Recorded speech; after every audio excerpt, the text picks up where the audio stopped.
live from the comedy mothership here in Austin, Texas, for a brand new episode of Kill Tony. Give it up for Tony Hinchcliffe!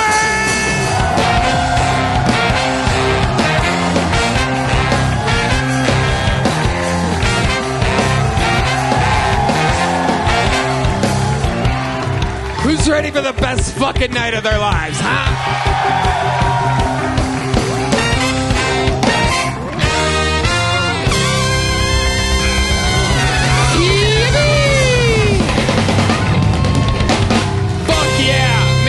For Brian Red Band, ladies and gentlemen. Oh my God. And how about one more time for the best damn band in all the land? Raul Vallejo, Fernando Castillo, Carlos Sosa, Nachos Belgrande, Huevos Rancheros, and the great Michael Gonzalez on the drums, ladies and gentlemen. They call him Big Mike. Some people are saying that he grows inches every week. Matt Muelling on the electric guitar, John Dees on the keys, and live in the flesh. Let him hear you, the one and only D Madness, ladies and gentlemen. Oh my God. This episode is brought to you by Talkspace, Open Phone, and Tacovas. We have a bunch of other amazing sponsors as well. Here's a little bit more from them right now. This podcast is sponsored by Blue Chew. Guys, enter the room dick first. Blue Chew isn't just a tablet, it's a cheat code for your crotch. Stronger, harder, longer lasting, like someone gave your downstairs a pep talk and a gym membership. Blue Chew is the original brand offering chewable tablets for better sex. Nothing makes you more of a legend than a little Blue Chew. Discover your options at BlueChew.com, and we've always got a special deal for our listeners. As always, get your first month of Blue Chew free. Just use promo code Tony at checkout and pay $5 for shipping. Wow, that's it. Join Blue Chew's mission to upgrade humanity one thrust at a time. Head to BlueChew.com for details and safety info, and big thanks to Blue Chew for sponsoring the podcast.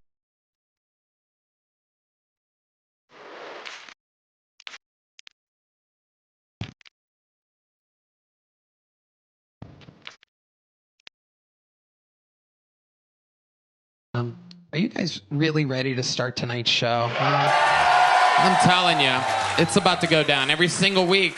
We're really doing it, Red Band.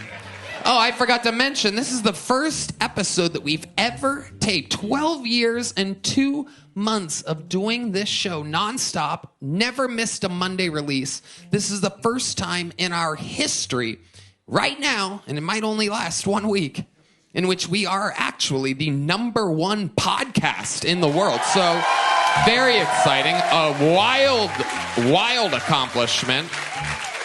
Don't tell the guy that owns the club. But this week, we are the #1 podcast. Oopsie daisy. Sorry, boss.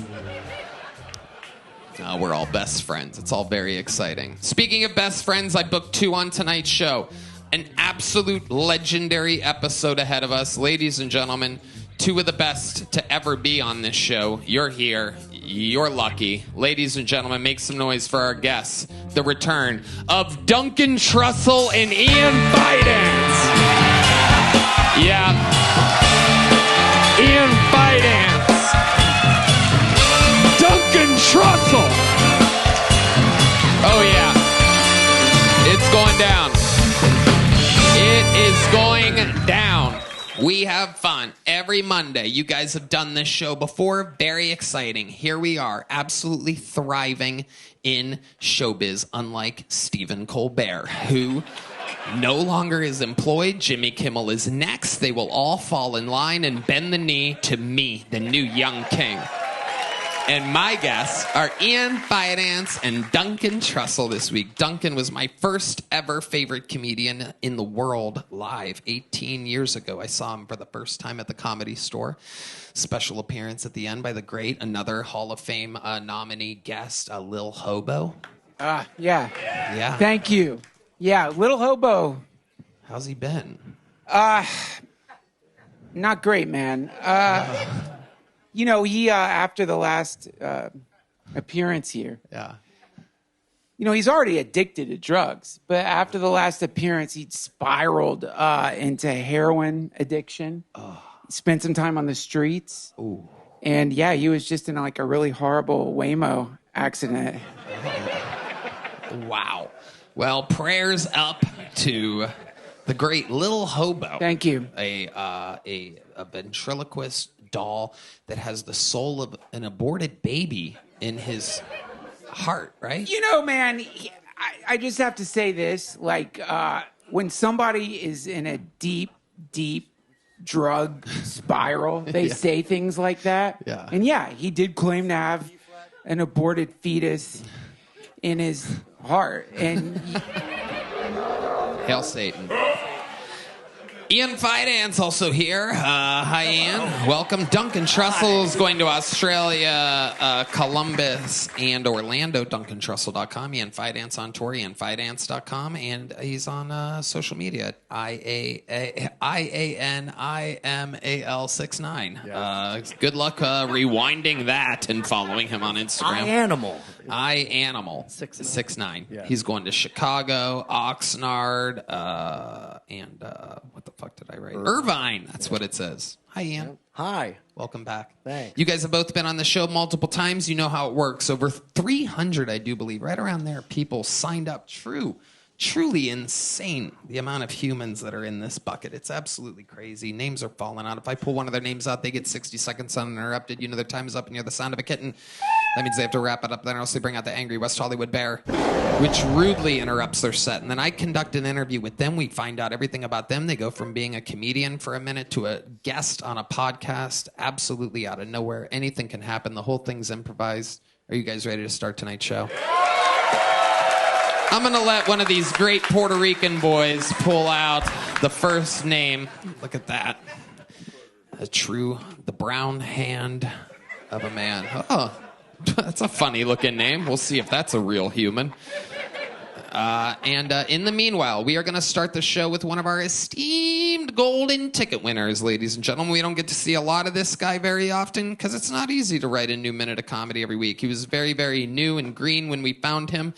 And here he is giving us a brand new minute. Ladies and gentlemen, a fan favorite, an adorable species unlike anything we've ever seen before. Ladies and gentlemen, make some fucking noise for the return of golden ticket winner Heath Cordes, everybody. Here we go.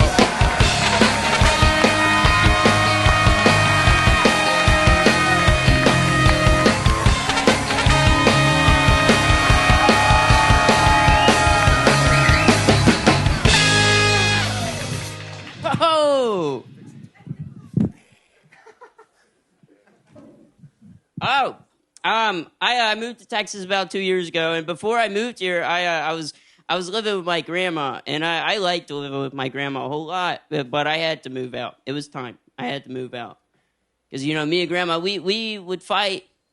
Me and grandma we would tussle, Like she was a baker. She liked to bake like cookies and cake and brownies and everything that was good, and I liked it a whole lot, and I would eat it up too fast. And she would tell me how it pissed her off. And she would say, stop doing that. It pisses me off. And I tried. I tried to control myself, but I didn't have any self-control, and she knew that. She knew I didn't have self-control, but she still made the sweets. She was like a pimp feeding crack to her bitch. I'd have to beg for cookies. I'd beg. I'd say, please, please. And she'd say, shut up.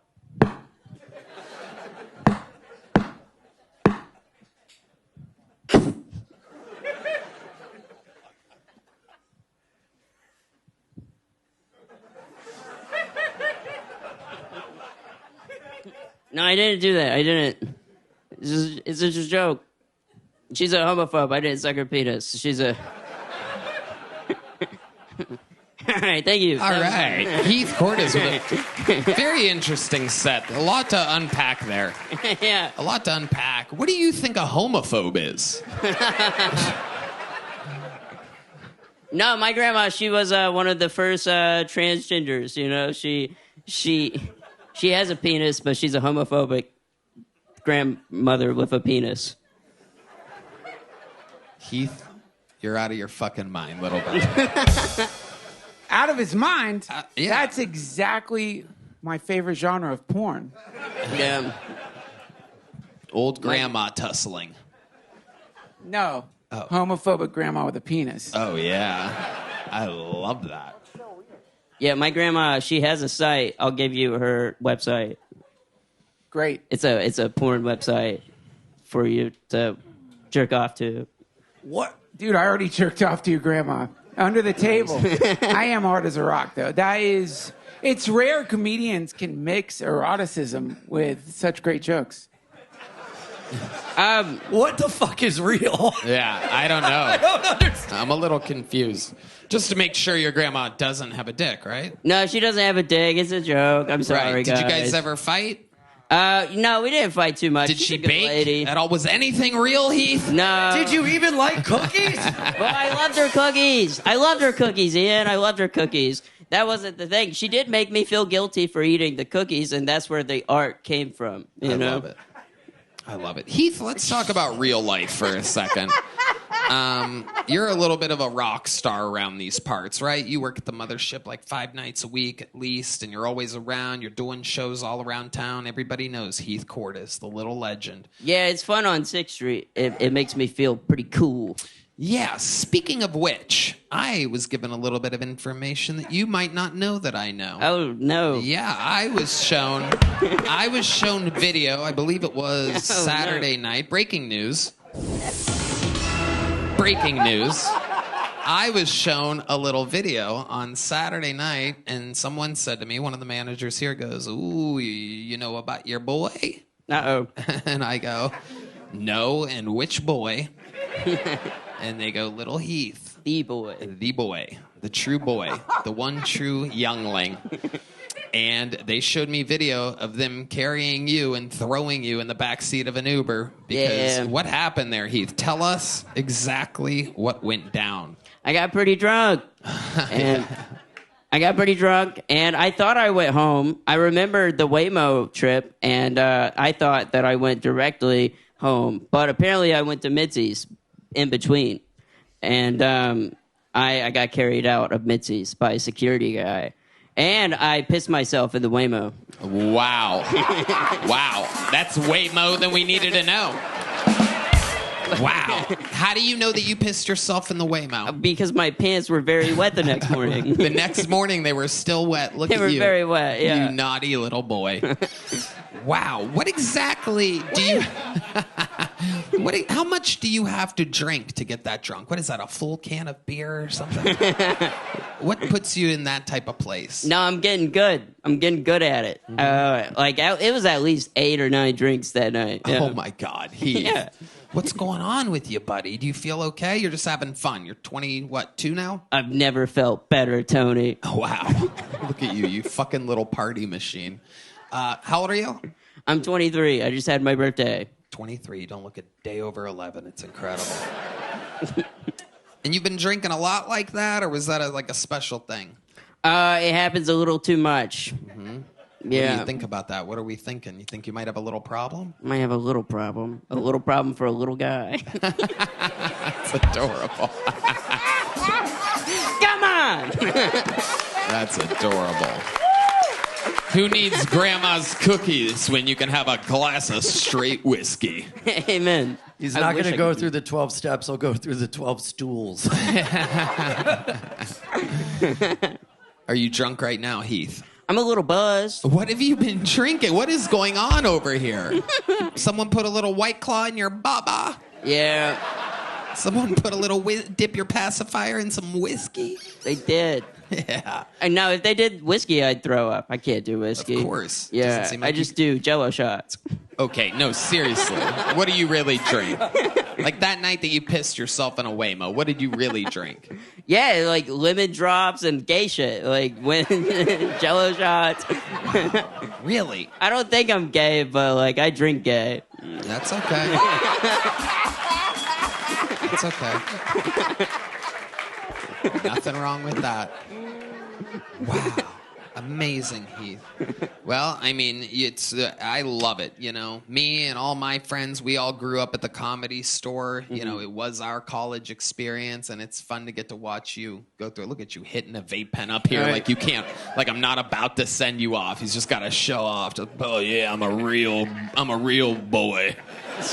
Just a vaping boy. Can't wait 15 more seconds for that hot hit of vape. I'm sorry. But we love you, Heath. It's so fun to watch you grow physically and mentally here at the mothership. We love you, you young buck. You're on your way to wild success. Can I champion one thing on the show real quick? Please. Sure, Heath. I had a threesome. Whoa, okay. Hold on a second. Hold your fucking horses. Now we got something to talk about. Yes, Black Power, absolutely. Holy, whoa, Heath, whoa, no, don't do that, Heath. God damn, stop doing that, Heath. Don't do that, you little rabble-rouser. Settle down, you crazy bastard. Guys. Jesus Christ. Trying to get away from the whole Nazi thing. God damn it. Fascist Tony Hinchcliffe has 11-year-old Nazi training the Hitler Youth over here. He looks like the kind of genetic freak Hitler was trying to get rid of. Damn. Let's talk about this threesome, Yes. or as many people are calling it already, a 2.5-some.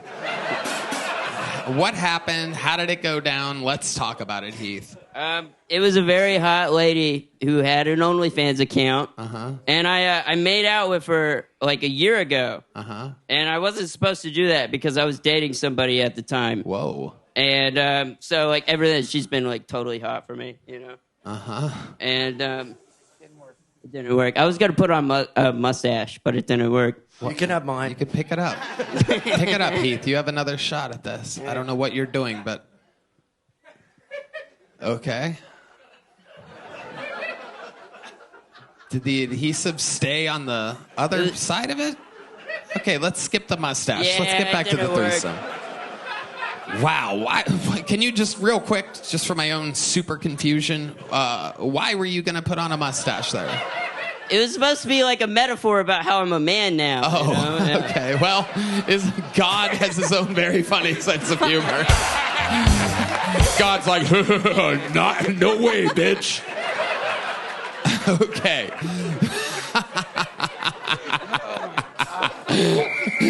Flag on the play. All right, so let's talk about this threesome. Yeah. So what All right. happened? So it happened. It was with a very hot lady, and we met at the strip club. Hold on, Heath, let me tell you. We got the hot lady part. Yeah. But for it to be a threesome, there has to be one more. There was another one. It was her friend. I don't remember her name. I don't know her name at all. It was just her friend. You don't? Can I interject? Duncan. Dude, you're going to get sex trafficked, man. Yeah.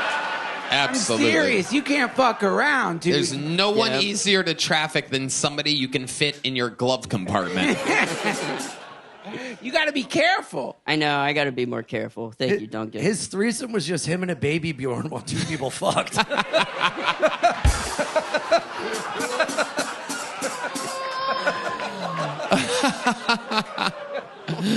So Heath, take us through it. How does it go down? You're at a strip club? Is that what you said? I met her at the strip club, yeah. And Okay. then we went to her place. Uh-huh. And I don't remember a whole lot of it. But I do remember that both of them did stuff to my penis. You were molested.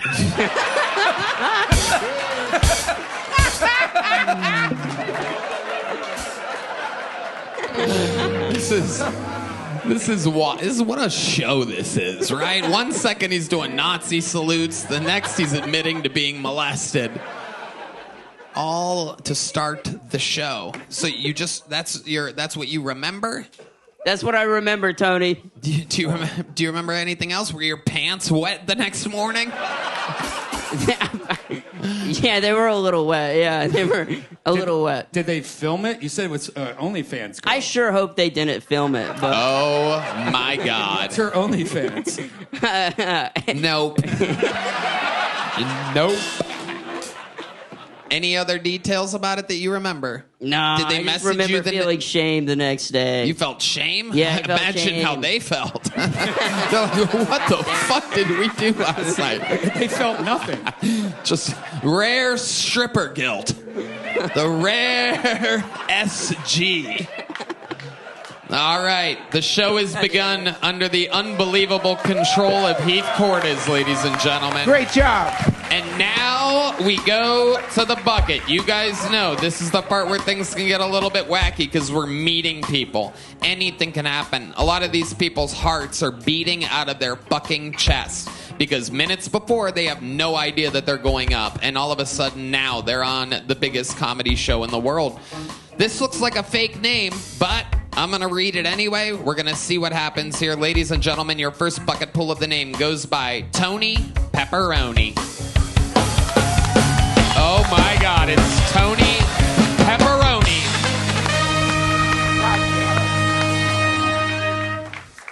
Hey, it's me, Tony Pepperoni. Hey, what do you call it when the Wright brothers do 9/11? The wrong brothers? Mamma mia. When I say Mamma Mia, you say Papa Pia, Mamma Mia. Papa Pia. Hey, what's a fat lady's favorite computer, Adele? Mamma Mia. Hey, guys, anxiety's like vaping. Just because you're not ashamed of it doesn't mean it's not gay, Mamma Mia. What was that? Say some racist jokes? Okay. Hey,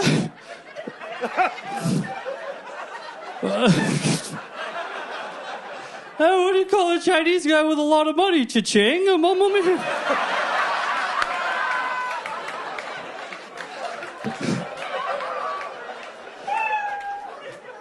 What do you call an Italian with herpes? A Tony Pepperoni. Tony Pepperoni, ladies and gentlemen. Wow. Unbelievable. Welcome to the show, Tony Pepperoni. Thank you. You absolutely destroyed. This is incredible. We've never had anything quite exactly like you on the show before.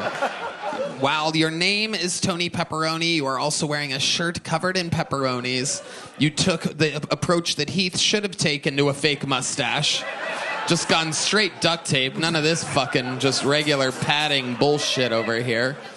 And for some reason, why not? You're wearing a chef's hat that even chefs don't ever actually wear. It's just basically a costume. Tony Pepperoni, how long have you been doing stand-up? 5 years. Oh, wow. Look at that. Whoa. How long have you been experimenting with the Tony Pepperoni character? 3 years. All right. So 2 years in, and you're like, I need to try something else. Did you notice an improvement when you made the big switch to Tony Pepperoni? Huge improvement. Huge. People love Tony Pepperoni. Now, where have you been doing this at? Austin. Oh, you've lived here in Austin the whole time? Yes, sir. This is where you're originally from? Yes, sir. Wow. Amazing.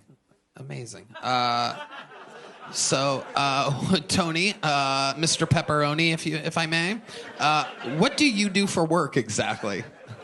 I'm unemployed.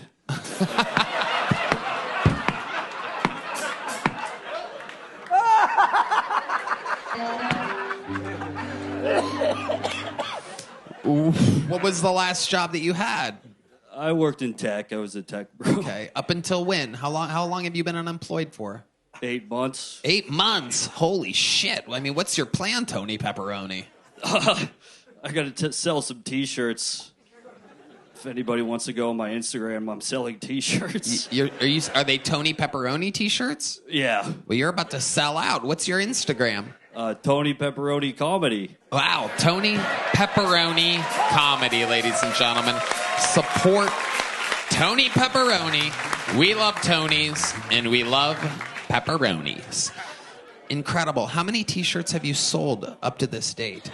0. Wow, amazing. We would expect nothing less, nothing more. That is the over-under at DraftKings.com using the promo code KillTony.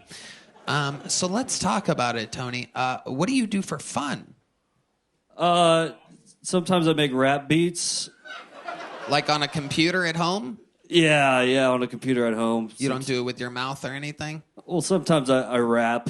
Really? Yeah. Wow. It's not good. I mean, guys, I don't care if you say it's not good. You're wearing a chef's hat. You have duct tape on your face, a pepperoni shirt, and you crushed your set.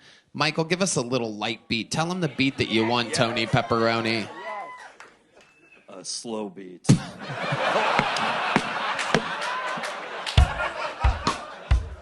Hey, give me that spotlight. Yo.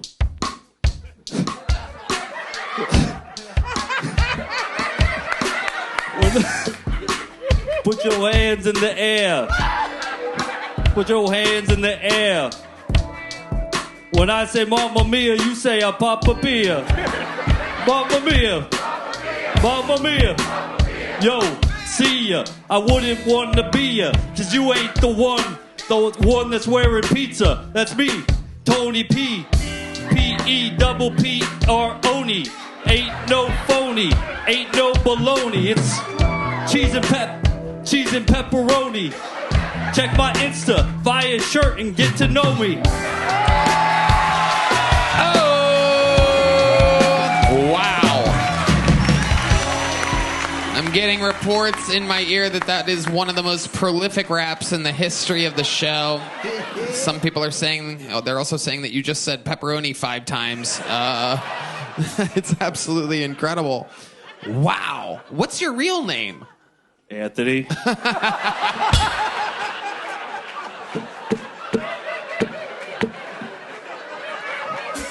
So you really are a Tony? Yes, sir. Yes. Wow. Wow. Incredible. Absolutely amazing. Is there anything else crazy we should know about your life, Tony Pepperoni? I used to work in the sewers. You used to work in the sewers? Yes, sir. Yeah. Absolutely amazing. A red band on the 1s and 2s.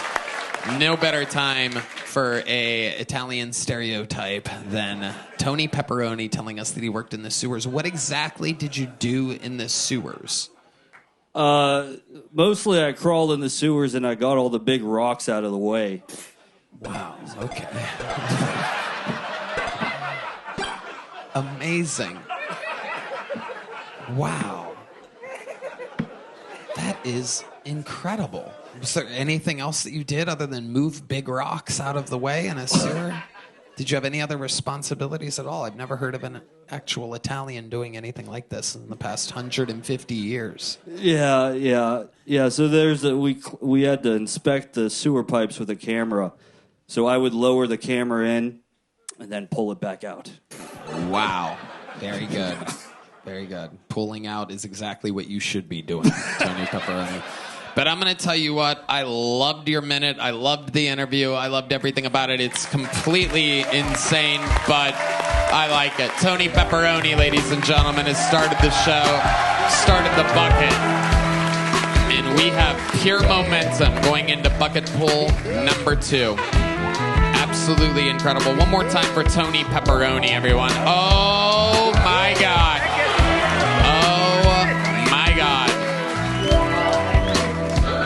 Speaking of pepperonis, the lovely Heidi. How about a hand for Heidi, everyone? One of the backbones of our squad here. This podcast is sponsored by Blue Chew. Guys, enter the room dick first. Blue Chew isn't just a tablet, it's a cheat code for your crotch. Stronger, harder, longer lasting, like someone gave your downstairs a pep talk and a gym membership. Blue Chew is the original brand offering chewable tablets for better sex. Speaking of better sex, Red Band. Tony, I think Blue Chew is providing some of the best ED treatment out there. Sometimes I take a Blue Chew just to make standing in line easier.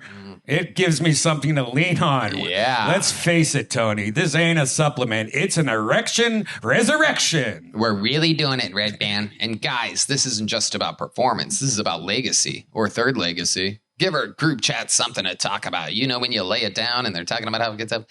Nothing makes you more of a legend than a little Blue Chew. Discover your options at BlueChew.com. And we've always got a special deal for our listeners. As always, get your first month of Blue Chew free. Just use promo code Tony at checkout and pay $5 for shipping. Wow, that's it.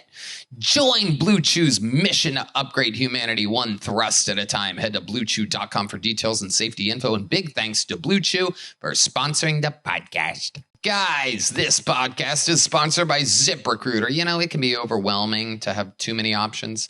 Figuring out which TV shows to stream or deciding what to wear in the morning, it can just be too much. Well, the same applies if you're a business owner who's hiring. It can be overwhelming to have too many candidates to sort through. But you're in luck. ZipRecruiter now gives you the power to proactively find and connect with the best ones quickly. How? Through their innovative resume database. And right now you can try it for free at ZipRecruiter.com/KillTony. Tony, I think ZipRecruiter is the best hiring site out there. ZipRecruiter resume database uses advanced filtering to quickly hone in on the top candidates for your roles. See a candidate you're really interested in? You can unlock their contact info instantly. It's no wonder ZipRecruiter is the #1 rating hiring site based on G2. The #1 rated hiring site based on G2. Yeah. Skip the candidate overload. Instead, streamline your hiring with ZipRecruiter, where 4 out of 5 employers who post on ZipRecruiter get a quality candidate within the first day. Just go to this exclusive web address, ZipRecruiter.com/KillTony right now to try it for free. Again, that's ZipRecruiter.com/KillTony. ZipRecruiter, the smartest way to hire.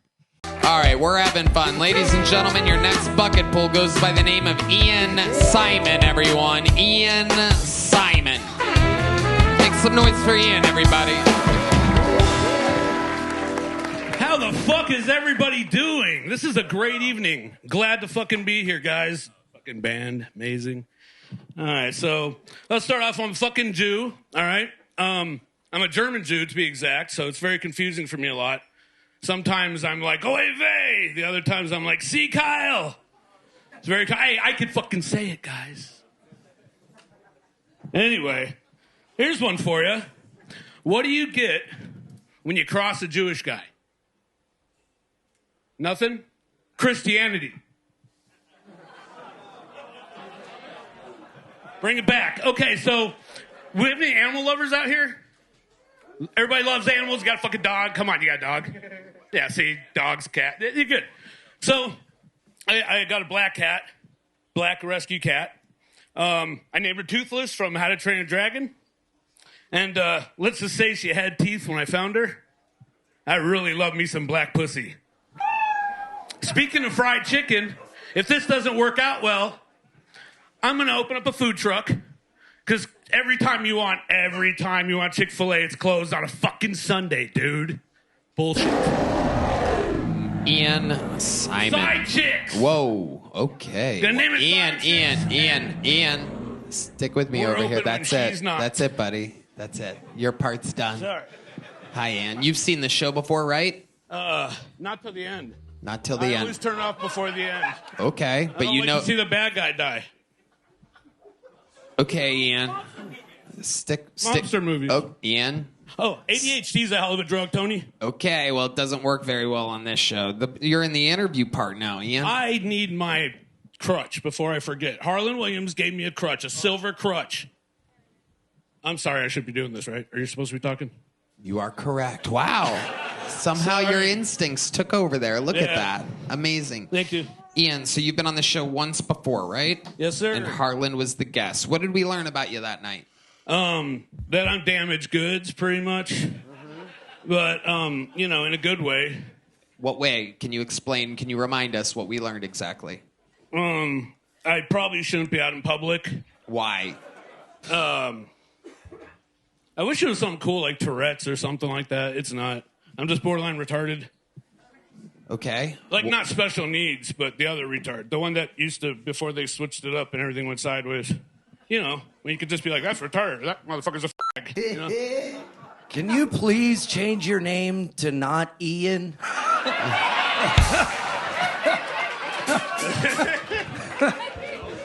Please. Perhaps something, well played, sir. Perhaps something that rhymes with a pizza topping or something like that. Oh, like Mamma Mia and the Papa Pia. There you go. Yeah, you got it. Goes diarrhea. Hey, killing yourself. Yeah. Hey, oh. Ian, how long you been doing stand-up? About a year and a half, 2 years. What do you do for work? Nothing at the moment. Thank you for asking, though. We touched on it last time. I had disability for 20 years because I'm all fucked up. And how'd you get fucked up?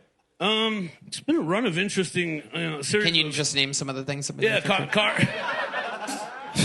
Car accidents, adrenaline junkie crap, just run of the mill. Driving his car into protests. I've been known to hit a protest or two on the way to Circle K or 7-Eleven. Okay, Ian, we're going to keep it moving. You got a little joke book last time you were on? Fuck no, I didn't. I got a crutch. You got nothing. You got nothing last time. No, I got a silver crutch. I could see why you got nothing last time. You know, I was in ER twice for my leg. Here, since catch I got this. crutch. Catch that. There he goes, Ian Simon, everybody. There he goes. There he goes, Ian Simon, everyone. He's leaving now. There you go, Ian. There he goes. There goes Ian Simon, everybody. One more time for Ian, everyone. There he goes. Hell yeah. There's a vibe tonight. Anything can happen on this show. Make some noise for your next bucket pool. Mark Fitz. Mark Fitz. Yeah.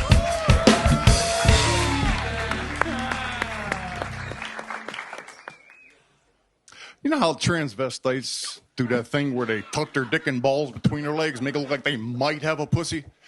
I was wondering, what do old transvestites do with all that saggy, stretchy scrotum skin? My knees are shaking. All that saggy scrotum skin hanging out.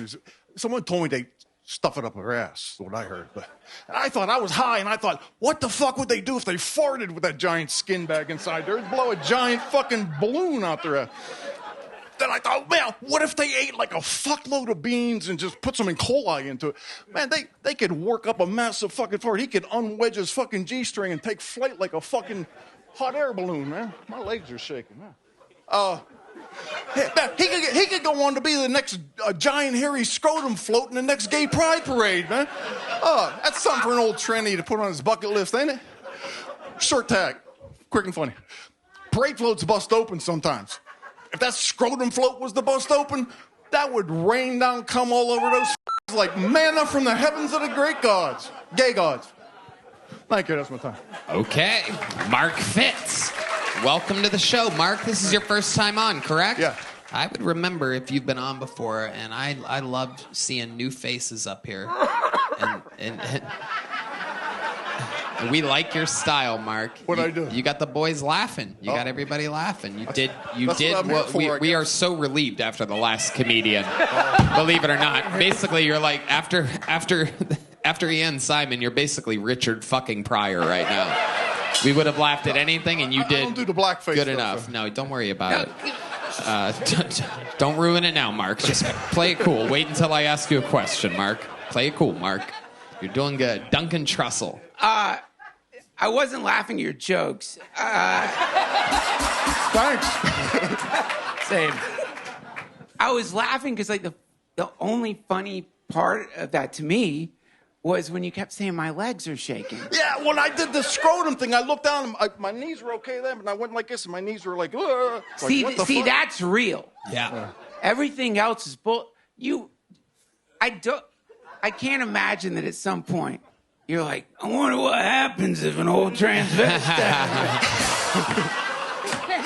You think if they eat beans, they shit a fart? So let's talk about it, Mark. You have a very good command of the stage. You're calm, cool, collected. How old are you, Mark? 63. How long you been doing stand-up? That's a loaded question. 44 years, but technically, this is my first time on stage. All right, explain that to us. The first time I ever actually did a stand-up act was when I was in 11th grade. I was in this class. It was called a speech class. And every week you had to give it wasn't like how to talk, but it was like, they gave you a speech class. They taught you every week how to present do a presentation speech for something, you know? Yeah. And the one week it was for doing a stand-up act. And I had 2 George Carlin albums. I had a Toledo window box and class clown. I had that shit memorized, man. Like first day I ever gotten. So you only just A I did ever George Carlin jokes? Yeah. Nice. He you let did us a plagiarize. Good, We're so you did a kids. Carlos Mencia impression. Very good. Yeah. I actually thought about saying something like that. So this is your first time on stage since then? Right Yeah, here? You haven't done any open? Yeah, I've never been on No stage. open mics? No nothing? No. You just decided to come here? Yeah. Wow. What made you do that? Kind of a bucket list thing. To be on Kill Tony? How many weeks have you signed up? To do stand up, but then it was to like, I was initially going to like try to just do open mics and like do the 3-minute things, but do 3 1 minutes and see which one's the best one and hopefully get on here. Sure. But that never happened. Why? My first year I came down to Austin, I had 3 different medical issues that caused me simple things, nothing big. But What were they? Knee operation, 2 feet operations, and no, I don't have feet like plantar fascia and an ACL. No, all my toes, and I had a broken. What happened to your foot. toes? Kind of like I had hammer toe shit. I had just had to correct it. Okay, Now it's a screwdriver. Ian can heal you. He does this thing where he sucks on toes. And That's okay. Give me them toenails. Nah. Let me tickle your beard while I do it. How long ago did you move to Austin? About 3 years ago. So 3 years ago. So when you were 60 years old, you moved to Austin. Where did you move from? Pittsburgh. Pittsburgh, Pennsylvania. What were you doing in Pittsburgh? Working in the steel industry? No. Okay. I've been doing I used to do construction work, but I had some injuries and my body can't take it no more. So I started doing online merch stores and stuff like that. Okay. Trying. What do you do for fun? Shoot pool. Nice. A few other things. Not really. Absolutely. Much. Okay, Duncan. Show us your feet. Yeah. Show us your feet. You don't want to do it? Feet. He's embarrassed. He doesn't want to show his feet. We're getting a I ain't gonna do it. hard. There's nothing. It's not like Cam's dad. They look normal. It's just. They're just normal. Amazing reference. I just had my little toe was kind of curling over a little bit onto the side is all it was, and now they fixed it. Now it's straight, so it's like all you'd see is a little scar. So I'm not taking my sock and shoe off to show you. Wow. Sorry. So they made your toes. Pay me later. I might. No. Okay. So the doctor made your toes straight. Yeah. Okay, I'm gonna need to talk to this doctor.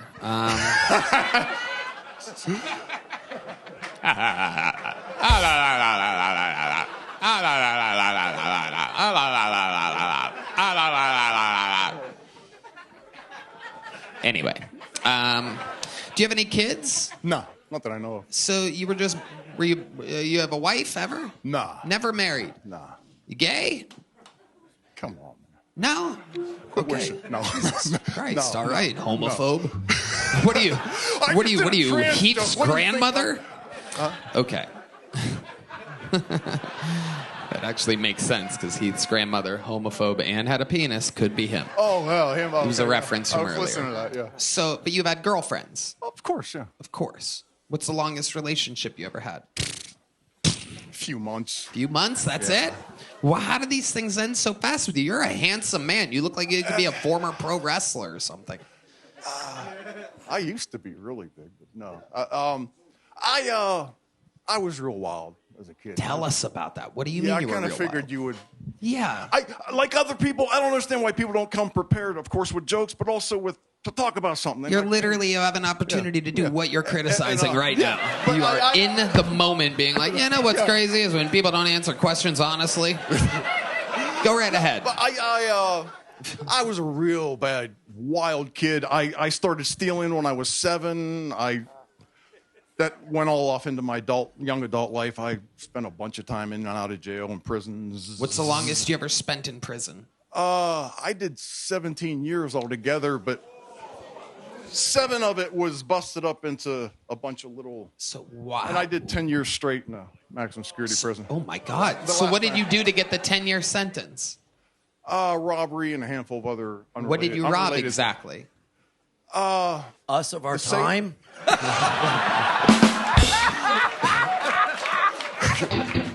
No, I'm so scared of you. That's a good thing. You're a real bandit out there. Old Curly Toes strikes again. The curly-toed bandit. I hooked them with my toe. No, it was old curly kind of hate toes. talking about. I robbed the safe. You know what the 10-year federal sentence was for. I just said I feel weird talking about it. I bet. It was, I mean, it's long ago. It's over I'm now? over that. You're a great guy I now. robbed the safe in a grocery store. You broke open a safe in a grocery store. No, I went in while they were open for business and called for the manager and had him take me back in there. Was it an HEB? No. This is a different state. Pittsburgh, buddy. Giant Eagle? No. Kroger? Different state. Was it a Kroger? It was one of no. It was one Whole of them. This Foods. wasn't in Pittsburgh. It was one of Wegmans? those. I don't even know the name of the grocery store. It wasn't a normal chain. You don't grocery even store. know the name of the grocery store that you robbed and got 10 years in federal prison for? I think that's the last thing I should really concentrate on. Yeah, but I mean, you got 10 years in prison. I would have. no, it was one of them no name. It wasn't like a chain grocery store. It was one of them little. Okay, so let's slow it down. Just stick with me and answer the questions honestly, okay? So, at what point did you get caught? Did you get money out of the safe? Oh yeah, I got away How with much did it, you get? But then I got caught later. Answer the 11,000. fucking questions. Answer the fucking questions. Stick with me. Focus, motherfucker. How much money did you get out of the safe on that day? 11,000, and I got away with it. But then I got caught later. Okay. That's what I was How gonna did say. you get caught later? How long did you get away with it? How did they catch you? When I ran out the door of the grocery store, how they slide open, but it's not fast enough because I'm wanting to leave real fast. Put the mic up to your mouth. And I put my hand onto the door and pushed it shut. and fingerprints. I already had fingerprints on. Yes. Wow. So how long did you get away with it for? 2 months, 1 month, 3 months? A few months. How long? What did you Maybe spend? no, it was like about almost 5-6 months. Yeah. All good. What did you spend the $11,000 on? I don't know. Just blew it. I was thrown off. Were you doing drugs? No, I never did drugs. You never did drugs? Smoke weed. Prostitutes? Nah. No booger sugar? Nah. Come on, You man. robbed a grocery store of $11,000 and you didn't spend the money on anything in particular? No, I just blew it. I was very wild and adventure-seeking kind of a person. That was my weird. I liked the thrill of in a sick, demented. Again, I was a fucked up childhood, so I just liked. What was fucked up about your childhood? Tell us. I was just wild as fuck, just off the chain, wild as fuck. I started stealing when I was 7. I did my first burglary when I was 9. I wasn't a good kid. When you say burglary at 9, what exactly did you burglar at 9? Somebody's house that left the doors open. And what did you get from their house? Toys? I would just no. What are you stealing? I would steal like money and stuff. The first time I did it, I went back to this house like 4 or 5 times over a period of a couple months, and I would go in, sneak some stuff, take it. And What's the last crime that you committed? that one I did. The 10 big years one, for. the grocery Yeah, store. Yeah. And then since then, And when I got into prison that time there, my first year in, I was like your typical angry fucking prisoner. But my second year in, I decided, man, I'm done with this shit. Man, while I was there, it wasn't hard. I mean, it was very hard. It wasn't easy inside of maximum security prison to turn your life around. But craziest thing that happened to you in the 10 years in prison. You answer this one good, and then the interview is over. But I want a good fucking answer on this one. I don't want you to go, it was wild, and me go, what do you mean wild? It was really wild, and me go, what the fuck do you mean, dude? Because you're driving me kind of crazy. I got snagged up in a riot, but I got out of it and left. But it wasn't. When you say snagged up in a riot, again, what exactly do you mean? Well, I was in one of them prisons where it's divided up into gangs. Of course, but and I'm guessing I didn't want to be in it, so I was like Right. by myself, which is rather dangerous. But I used to be really big, so I was able to get. The white. I was outside out in the grass field, and it was a softball field, and there's only one gate to go through to get out, and a riot started right outside that gate, and I had to leave because you have to go lock down when they have riots, and this place has riots all the fucking time. Yeah. And I got snagged up in a little bit, but I just Set was got up. decent. Interview was compelling. I'm giving you a big joke book, Mark Fitz. Can I ask you one thing real fast? Wait, what? Can I ask you one thing real fast? You're going to ask me something right now. Okay. I've been trying to contact Ari Matty for a while because I can help him I can help him qualify for a government program to get citizenship. I'll give you his phone number. Hold on, no, Duncan. Duncan, no. But it's prison style. He got to give me something in return. I actually have. Can you explain to us how you, of all people, not me, friends with the current administration, or Joe Rogan, who literally decided the presidency of the United States, what can you do that we can't do exactly? It's a long story how I got it, but I was looking for something for myself, not because I'm an illegal immigrant, but something else. But I noticed this one thing that I read about, and it's something that he could qualify for. That it's a pathway to citizenship. I actually, because I wasn't trying to contact them. I did a video, and I put it on a tablet. I have the tablet out here to give to you, so it explains it in the video. It's too much to explain out here, and it's not funny.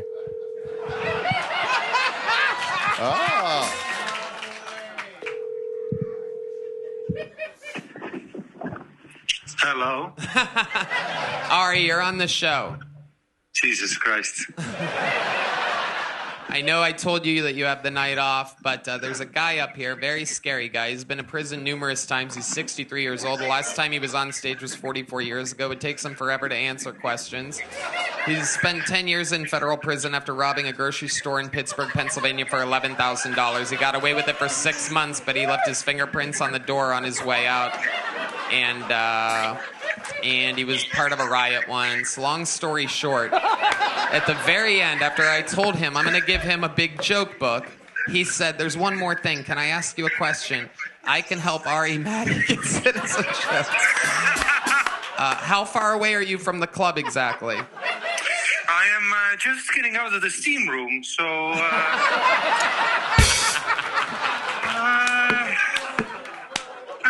I'm like 15 minutes out. Okay, well, we have a guy here that's going to talk to you about some stuff, and then we'll have some drinks afterwards, okay? So the guy who's a convicted criminal from the grocery store is going to help me. That's all I need, Tony. How about you get another rapist or a Nazi? How about we get a whole crew together? What the fuck kind of a crew are you putting together? I need a lawyer, not a criminal. Absolutely perfect. Ari Maddie, ladies and gentlemen, we love you, Ari. We'll see you soon. There you go. And here's your big joke book. Did you have fun here tonight? You seem like you didn't enjoy this. You happy? Okay, there you go. There he goes, Mark Fitz.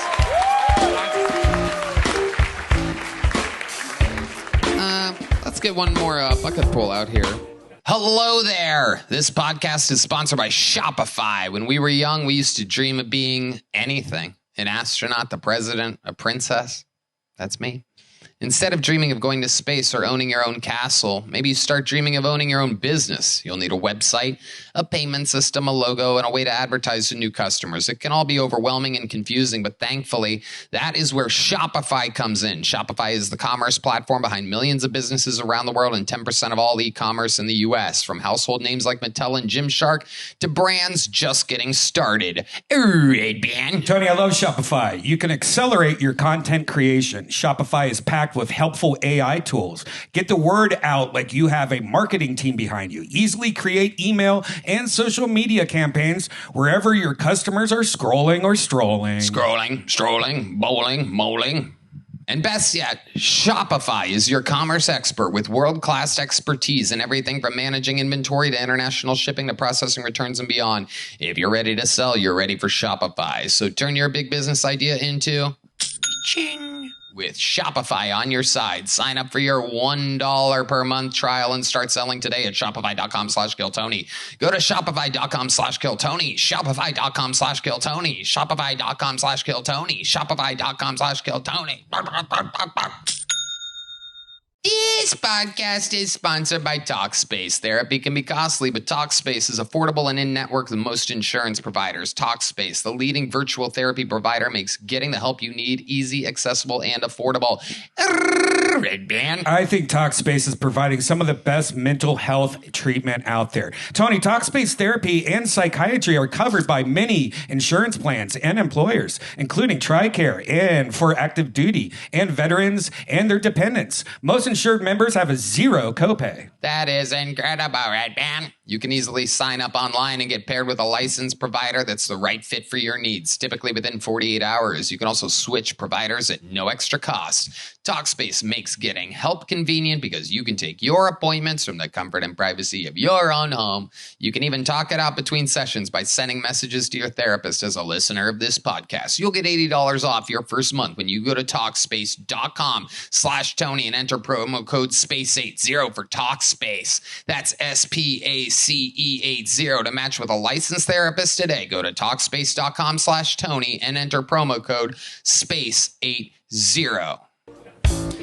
Your next bucket pool, ladies and gentlemen. Are we having fun out there? That's what I fucking thought. Make some noise for him. It's Jimmy Copeteros, everybody. Jimmy Copeteros. Austin, motherfucking Texas. How we doing? Little about me. I'm a 10-year manager of a grocery store in Pittsburgh. What the fuck? Oh, I got fucking 60s. I'm gonna fuck this whole thing up. All right, I got 60 seconds. I might have did some worse shit than him. I have an 11-year-old son, and I accidentally showed him all the porn in my phone. Austin, I'm picking him up from summer camp 2 weeks ago. We're driving home. He sees the Tesla Cybertruck. Dad, I heard those are expensive. Let me have your phone. I hand it to him. It's quiet. Dad, I look over. Massive amounts of blowjobs on my phone. Full panic. Full panic. I don't even know how that got on my phone. He's 11. Dad, it's actually right here in the search bar. I'm freaking out. I take the phone from him. Listen, this is why we have Google Block on your electronics. 1 minute I might see is Tom Brady coming out of retirement, and the next minute I see this disgusting filter. And it's quiet, and I feel like I weathered the storm, and he says, Dad, it's totally okay if you're gay. I just start showing him all the vagina. There it is. Very solid, ladies and gentlemen. Jimmy Copeteros. Welcome to the show, Jimmy. Thank you, guys. I like your style. Great start. Rolling off of the Pittsburgh thing. Welcome, welcome. Jimmy, how long you been doing stand-up? 2 years and a month. Awesome. Where are you from? Outside of Tampa. Okay. Gordon Dixon country. That's my boy. Yeah, Gordon. That sounded less weird in my head. Who's Gordon Dixon? He was on here. He works down at Shakespeare's. He's been on here. Okay. All right. Thank you guys for coming. Okay. Yes. They're all here for you, Jimmy. I just wanted to give him a shot. I came and saw my boy. He's crazy shout out to give, but okay, you got it out there, and you'll never get repaid for that. By the way, it's an odd favor, and you did it. I like your style, Jimmy. What do you do for work? What type of mechanic are you exactly? I rob grocery stores, Tony. No, seriously, Jimmy. Stick with it. I sound like Uncle. Yep. What do you do for work? I own a junk removal and hauling and home services company. Wow, strong white guy stuff. It's called Jimmy's, so you know I own it. Like, I just needed to, yeah. If you need someone to haul your junk. Where were you, Tony? I apologize. Okay. Yeah. Jimmy. Do you live here now? No. You still live in Tampa? I do. Okay. It's my second time here. You didn't ask that. Okay. All right, Jimmy. Very good. What's the most interesting thing that's ever happened in your life? It's cancer interesting? I don't know if that's You had cancer? Yeah, 3 years cancer-free. Wow, congratulations.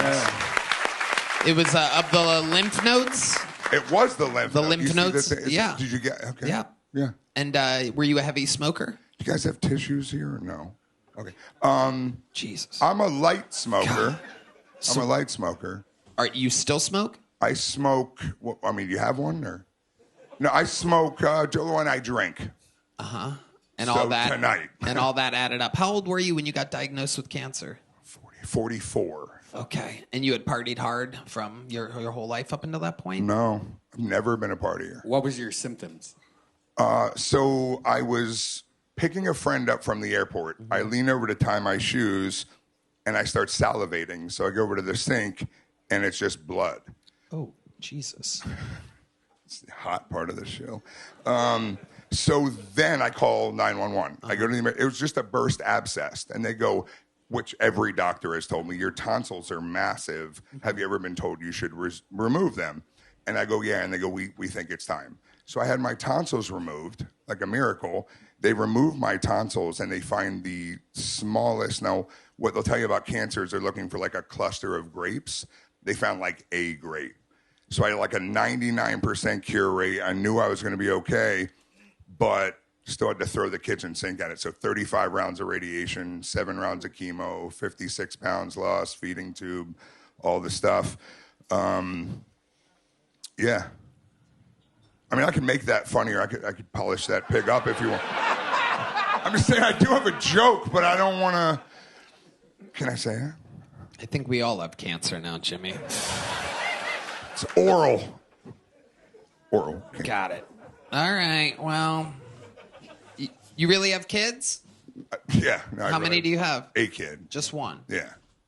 How old's he? He's 12 now. 12 now. Is it true that he found porn on his phone? phone? Fake story. Say it again? Real story or fake story? It starts out as a real story. He was about 4 or 5, not 2 weeks ago. And he saw it and he goes, Dad, what's this? And I go, mind your fucking business or whatever. Like it wasn't even a relevant thing that I had to explain. Right.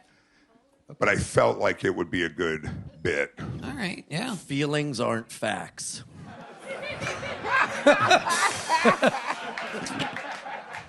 How do we feel about Jimmy, guys? It's very rare that we have the same comedian on twice in a row.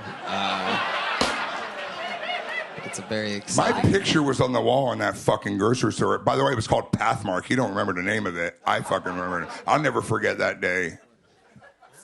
Rest of my life. Third time's a charm. I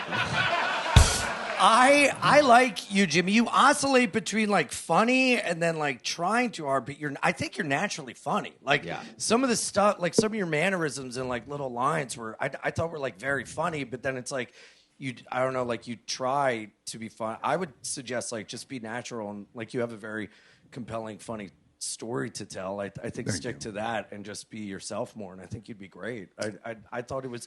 I was laughing at some parts. I'm taking all that. Yep. Because if you have 60 seconds and you laugh at some parts, that's pretty good. Well, it was a little bit of a long walk around the block for the punchline, but you know, it still had a punchline. And I just wanted to take you on that walk. Thank you. It's not all funny. Some of it's, you know. When you showed a 4-year-old blowjob porn, and he goes, "What's that, Dad?" You really said, "Nothing. Shut the fuck up." I mean, it sounds different the way you said it. But also that's what I said. Yeah, both of those can be synonymously true. Yours sounded more like Just rough. say it like I'm sorry. Just say it like you said it. Your Honor, yes, I said. Hey, Dad! Fucking worry. Dad, you just fucked up my life forever. I'm 4. I have more neurons in my brain than at any other time in my life, and this is gonna freeze itself into my memory. I'll probably have to get therapy. Probably rob a grocery store. My toes are gonna curl in. What is this? Now I know what you mean about the long journey to the punch. I get it now. I get it. Jimmy Copteros, here's a medium-sized joke book. Congratulations, you were Thank just you on guys Kill so Tony. much. There Thank he you, goes. Tony. Jimmy Thank you, guys. Copteros. We're flying through it this evening, ladies and gentlemen. It is happening. People are going to the restroom to do bumps of the old Puerto Rican pound cake. There they go, everybody. All right, it's a special part of the show, ladies and gentlemen. One of our Hall of Fame former regulars is behind that curtain right now. We very rarely get to see him. Known for what I've been kind of looking for and struggling with this evening, which is the most honest, direct answers in interview history in the Kill Tony universe. If you know the words to his theme song, sing along. For this is Hans Kim.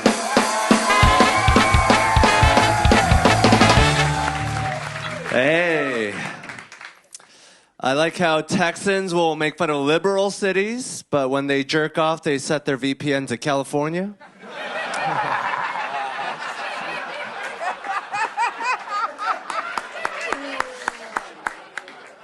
That's gay as fuck, bro. I have a gun.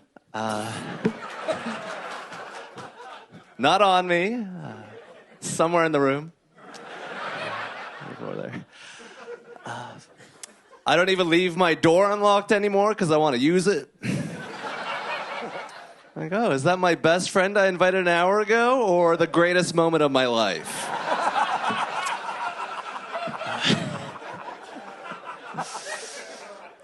I have an AR-15. It can shoot 600 yards. I can't even imagine being mad at someone that far away.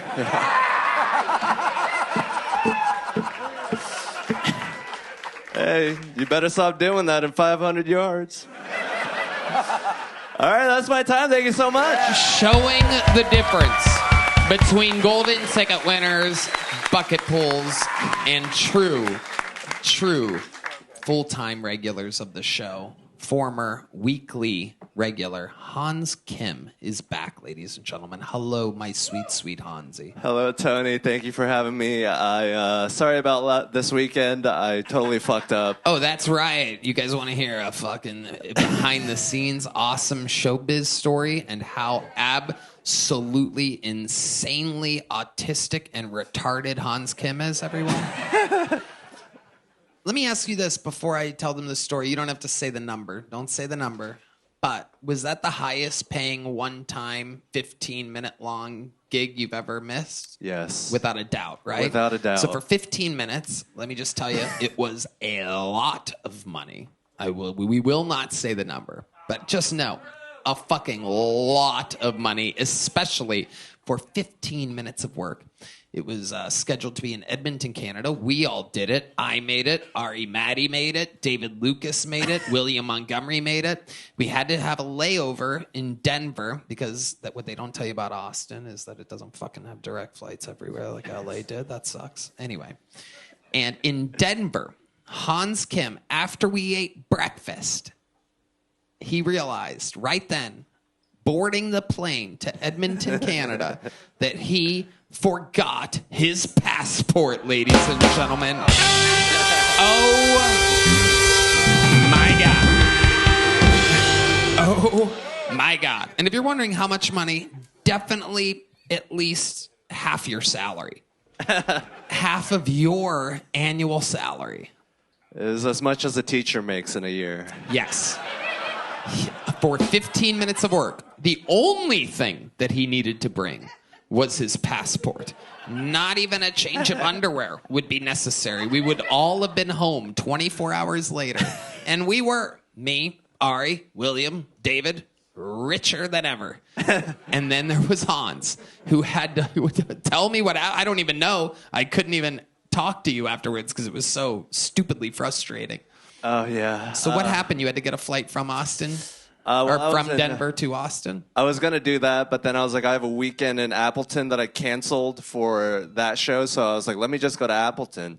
So I was just alone in a hotel room while you guys were in a stadium. Oh, my God, yes. Just in Appleton. In Appleton, Wisconsin. Yeah. So that's even worse. Holy shit. So wait, hold on. Did you cancel the whole weekend? No, I canceled the Friday. So you were going to fly from Edmonton to Appleton? Yeah. That's crazy.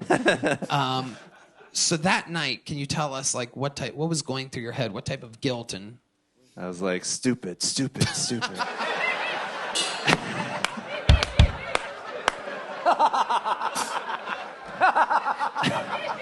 that's what I'm talking about. That's how you answer a question on Kill Tony, honestly. Do you punch yourself when you're angry and stuff like that? I throw out things very hard sometimes, but I try not to do it anymore because, it scares people.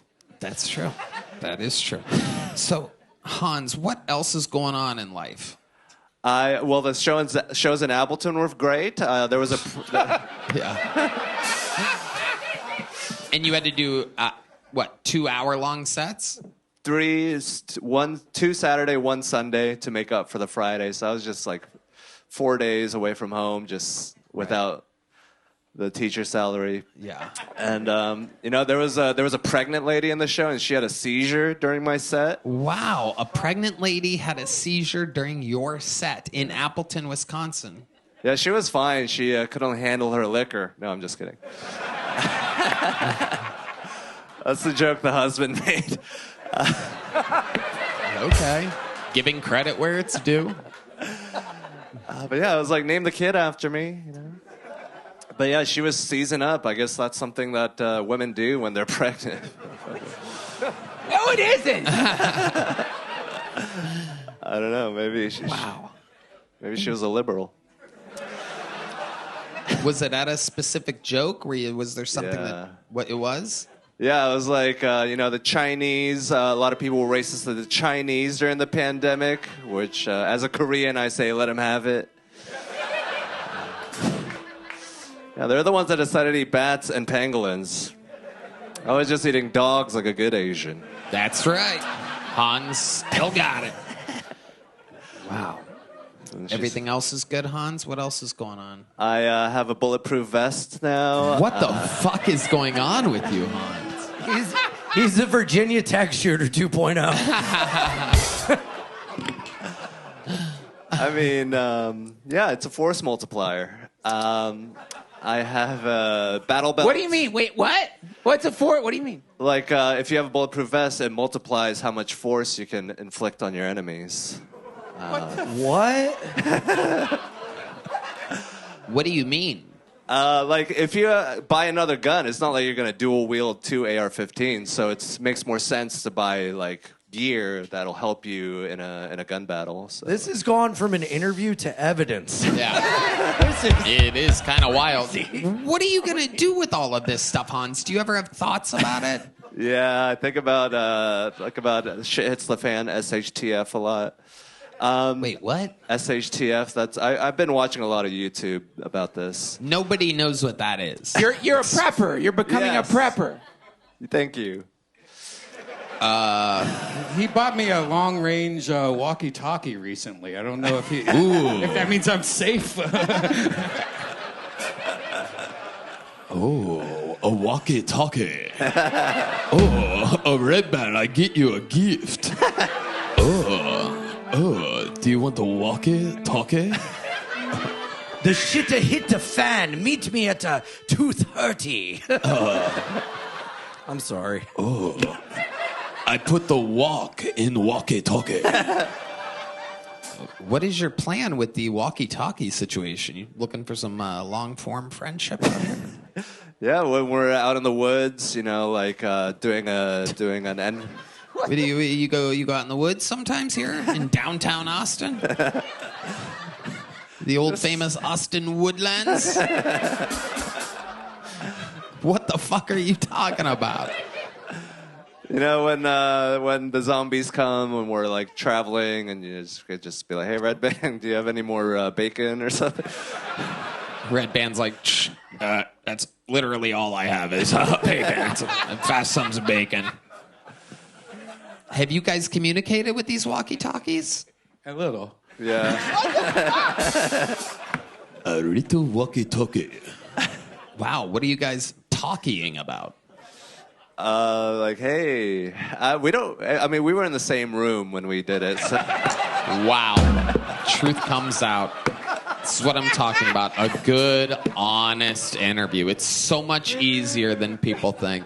Both parts, really. The stand-up, be real. That's what we tell everybody. The interview, answer honestly. It's such a testament. The difference between people trying to blow up their answers and just being real. It's so funny picturing you two in the same room like, yeah, can you hear me?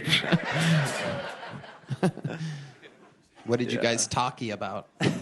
It was at the Secret Show every Thursday, and we were just like, "Hey, you're gay, I'm gay, we're all gay." Yep, that sounds about right. Yep, sounds about right. Well, ladies and gentlemen, Hans, you've done it again. An amazing minute and an unbelievably compelling interview. One of the biggest legends in the history of the show. He is at Madison Square Garden on August 15th. One more time for Hans Kim, everybody. Ooh la la. From walkie-talkie to the mighty Heidi. Wow. Ladies and gentlemen, I pulled another name out of the bucket. Make some noise for Chris Cilio. Chris Cilio. Oh, shit. All right.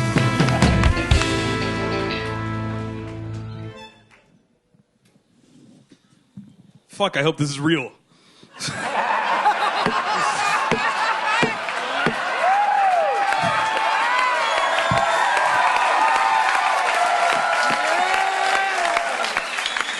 What a hilarious prank that would be. Chris, it's your big break. It's Kill Tony. It's an empty warehouse. Nobody's here.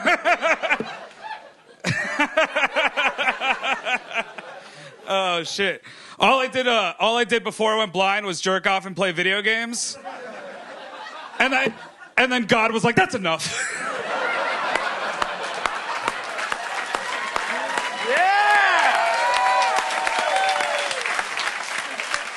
I give you a gift and you wasted it, son. I'm gonna let you guys in on a little secret. I'd do it all again tomorrow. I wouldn't have changed a goddamn thing, dude. Give it up for my roommate for bringing me out here, dude. He's a way better roommate. My last roommate sucked. He just didn't really care about personal space. He would always hang out in my room. Yeah. So every time I'd go to jerk off, I'd have to be like, hello?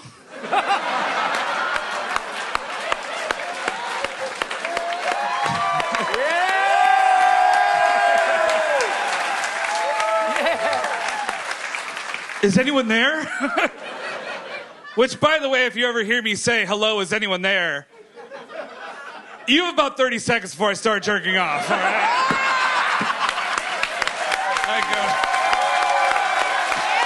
Wow. You should say something, all right? Or else it's on you, not me. I don't want to hear about it in the papers later. The guy who kind of looks like Louis C.K. does exactly what Louis C.K. did.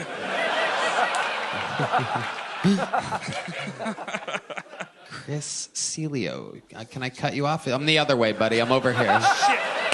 Shit. Unbelievable set. Unbelievable set. Wow. Incredible, Chris. I find it all so amazing. I can't believe that you think you look like Louis C.K.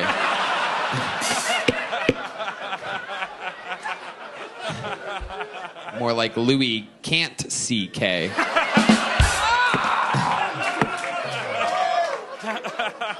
I loved every single thing about what happened here with you tonight. How long have you been doing stand-up comedy? 10 years. 10 years. Holy shit. Where are you from? Miami. You still live in Miami? I just moved here. Wow, congratulations. How recently did you move here? 2 weeks. Is this your first time signing up for the show? No, I've been here every week till you got me. So 2 weeks? Yeah. Wow. Amazing. I love it. I love it, Chris. How old are you? 29. 29. So you started at 19? Yes, sir. And when did you go blind? About 6 months before that. Really?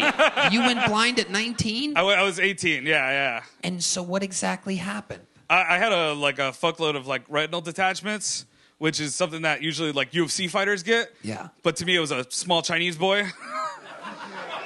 Wait, what does that mean? A small Chinese boy sucked your eyeballs out of your... What happened? My friend in high school was just fucking with me and tossed his high school transcripts at me. Just an envelope full of papers, nailed me in the eye. Next day I was blind. I already had lost one eye before that, and we're still friends, guys. Relax, all right? Okay. He drives me around sometimes. Wow, that's more dangerous than anything. You're probably the better driver out of the two of you. So this is incredible because you lost an eye before that. How did you lose the eye before that? Same thing, just a bunch of retinal detachments, but I was like, this one's going good. Nothing's going to stop me on this one eye. And then he threw that. His bright future sealed mine. Wow. Is it thyroid issues? Is that what it is? Retina. The retina is in your eye. It's the thing that from thyroid that happens. Thyroid disease. No. Our senior health correspondent, Brian Redband, taking a chance, trying to relate thyroid issues to retinal detachments. He's who you look like, by the way, not Louis C.K. But the joke still works. Chris, so, blind at 18. So have you, had a real job or anything? What do blind guys kind of do? I had a job for a while. Uh-huh. Wasn't that good at it. What was it? I worked in, an office at a nonprofit Race for car a while. driver. I was a crane operator. Dude, I worked at a nonprofit where they help people find jobs, and they couldn't fire me. Yeah, right. As bad as I was, they were like, nah, we'll just let him. You probably couldn't find your cane. How could you find someone else's job? Incredible, Chris. So what else do you do? What are your hobbies? What are you into? I like to go to music festivals and do drugs. Oh, fuck yeah. Absolutely. Incredible. What's the most fun you've ever had at a music festival? What are your favorite drugs? All of them. Okay, hell yeah. Preferably at once. Acid, mushrooms. Everything that somebody has told me will make me see something, I've put in my mouth. Yeah. Amazing.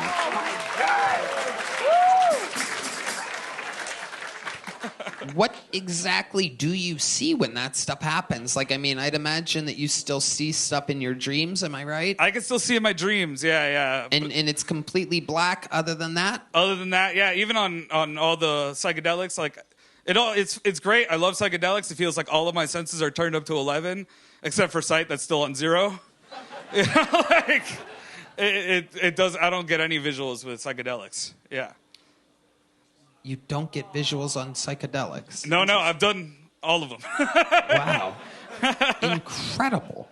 How about love life? Have you ever been on any blind dates? So stupid.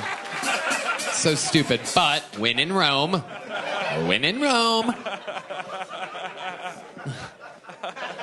By the way, may I say, D Madness, I've never seen him more on the edge of his seat during an interview. It's the first time he's ever been genuinely interested in anybody in the last 250 episodes of the show. Clearly biased. They told me to tap him up. I was like, I don't know where he is. Yeah. It is incredible. Chris Celio. So what's it like? Do you date blind guy? How does it work? It's tough, I'm on the apps, My bio just says blind comic, see the possibilities. Love it. And I swipe right on everybody. Hell yeah. Has it worked? Have you? Give us an example of what going on a date with you is like. I find this all so intriguing. I had a girl take me to an art exhibit. What a bitch! Really? She just tried really hard to describe things to me that I couldn't care about.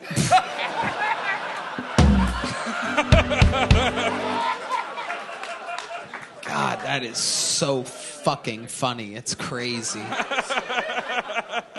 Wow. My goodness. So what else, Chris? What are your now that you're here in Austin, what are your goals? What do you want? To do this, man. I want to do this here. Yeah. Yeah. When I first went blind, I had always wanted to be a comic, even before I went blind, but I kind of forgot about that when just doing a bunch of surgeries and things like that. But when I went blind, I was just sitting at home in the dark, listening to Kill Tony and shit. So ever since then, I wanted to fucking do this. This is a huge moment.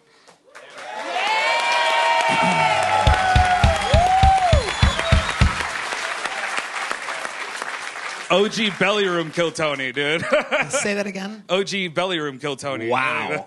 Yeah. Amazing. Well, Chris, it has come full circle for you, my friend. Even though the lineup is out of control nowadays, so many fucking talented regulars and people in the rotation, I have to say that I want to see more of you, and having you sign up regularly would just be a tremendous hassle for you and for everybody else. So let me be the first and only one that matters to tell you that you are indeed the newest golden ticket winner here on Gold. Yep.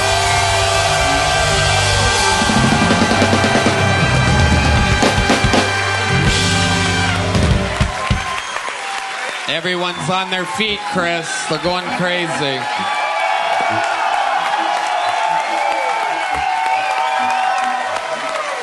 And I'd love to have you on the Secret Show Thursday. Boom.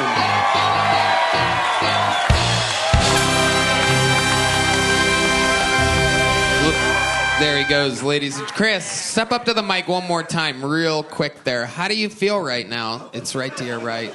Jesus, worst handler ever. What are you, blind too, asshole? Jesus Christ. Look at fucking... we saw Tony Pepperoni earlier. Here's fucking Tommy Salami. Gee, what the fuck is this guy? Look at this fucking gagoots over here. Holy shit. Chris, how do you feel? Fucking amazing, man. Thank you so much, dude. Absolutely. Welcome to Austin, Texas. You're an amazing talent, and we're looking forward to having you on. Hey, and you got a standing ovation. Yeah. Yeah, the place went nuts. Yeah. And that girl in the front row showed her tits. Yeah. Chris, throw that mic in the mic stand. You're part of the Kill Tony universe. They're going to get your number and information back there. Congratulations. Another one. The squad continues to grow. Wow, that's so cool. Yeah, that was cool. You guys having fun out there tonight, huh? Back to the bucket we go. As you see, or can't see, anything can happen here on this show. It goes from funny to compelling to heartfelt to terrible to amazing. Your next bucket pull goes by the name of Keegan Carmichael, everybody. Make some noise for Keegan Carmichael.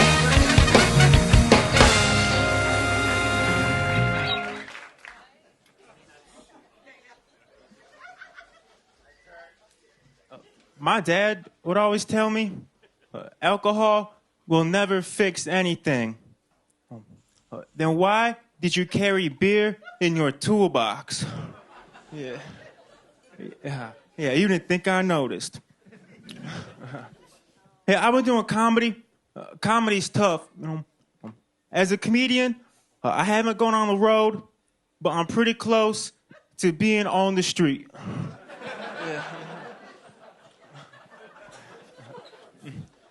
Hey, I wish a story really did come with two sides, because I would love to read a book with mashed potatoes and coleslaw.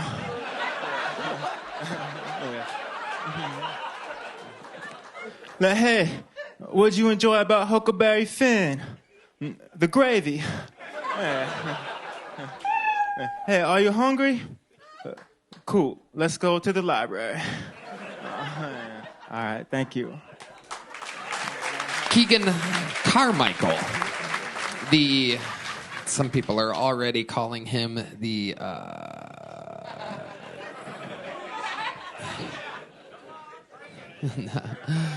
Keegan, let's just jump right into what literally 100% of the people in the room are thinking. Are you aware that in every single way you're doing a Mitch Hedberg impression? I get reminded every day. Is that on purpose or like accident? Is this Yes, how you accident? are in real life?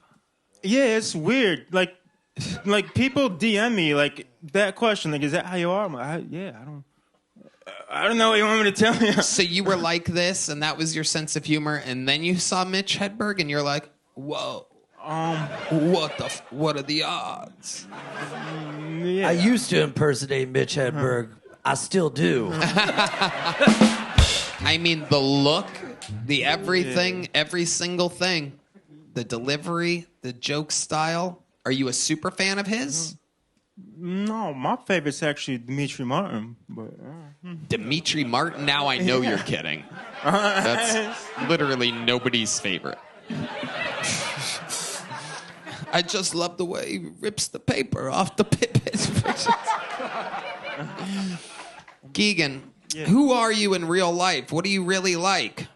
I just couple of beers in the park and read a book, man. How long have you been doing stand-up comedy? A little over 2 years. And has it always been like this? You from Seattle, Portland? Where are you from? Nah, I'm from Illinois. Illinois. Yes, sir. Okay. What do you do for work? I DoorDash on an e-bike. You what? I DoorDash on an e-bike. DoorDash on an e-bike. Mhm. I hate it when my deliveries are on e-bikes. Yeah. It's always smushed around and fucked up. But believe me, nobody understands that better than me. Yeah. Duncan Trussell.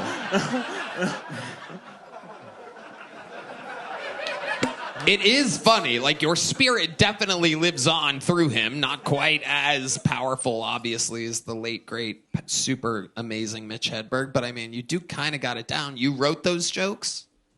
Yeah. Right. Yeah, no, I know. Duncan? I was just going to say, it's too bad that they don't need Mitch Hedberg impersonators at kids' parties because you kids, I'm sorry. It was funny like 20 seconds ago. Yeah. So every time you do a show, anywhere you go, every time you do stand-up, all the other comedians are like, God, this fucking guy's doing a Mitch Hedberg impression, right? Yeah. Some people wait outside the club to like say shit to me. Yeah. Have you seen Mitch Hedberg's stand-up? Yeah, it kind of freaks me out. How old are you? 31. 31. So when's the first time you saw Mitch Hedberg stand up? Were you a big fan of his at one point? Oh, at one point. Oh, I mean, dude, Dimitri Martin was my guy. Again, I hear you. That's funny and all, but seriously. We're all like witnessing, like it is like a Mitch Hedberg impression. Did you always talk like this? Is this how you talk in real life? Yeah, Tony, I don't know what to tell you, man. Okay. Can you do a Christopher Walken impression? Christopher, what the I don't watch movies, man. Keegan, most interesting thing about your life, tell us. What would we be intrigued to find out about you? 31 years of experience at being Keegan Carmichael. Tell us. Yeah, I have a cast iron pan. Do the other part. Go ahead. Oh, no, yeah. It's cool because you got to take care of it. Like, you have a cast iron pan, you have a responsibility, you know? Like,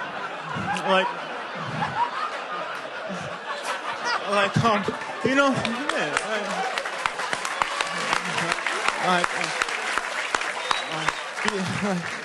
Yeah, like a lot of girls now, they're dog moms, but, you know, not me. Like, I'm the father to a pan.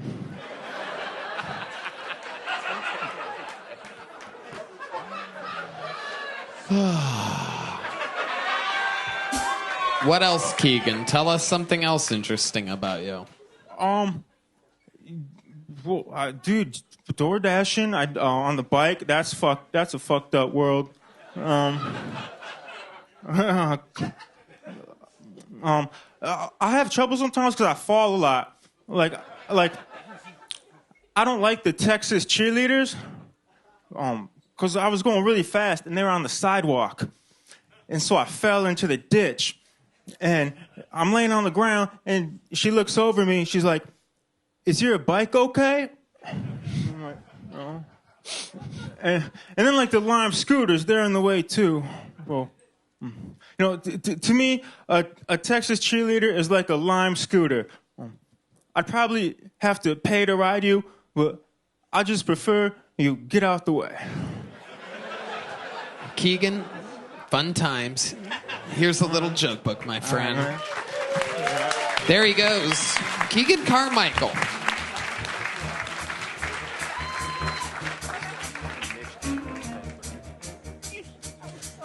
It's kind of like blasphemous what he's doing.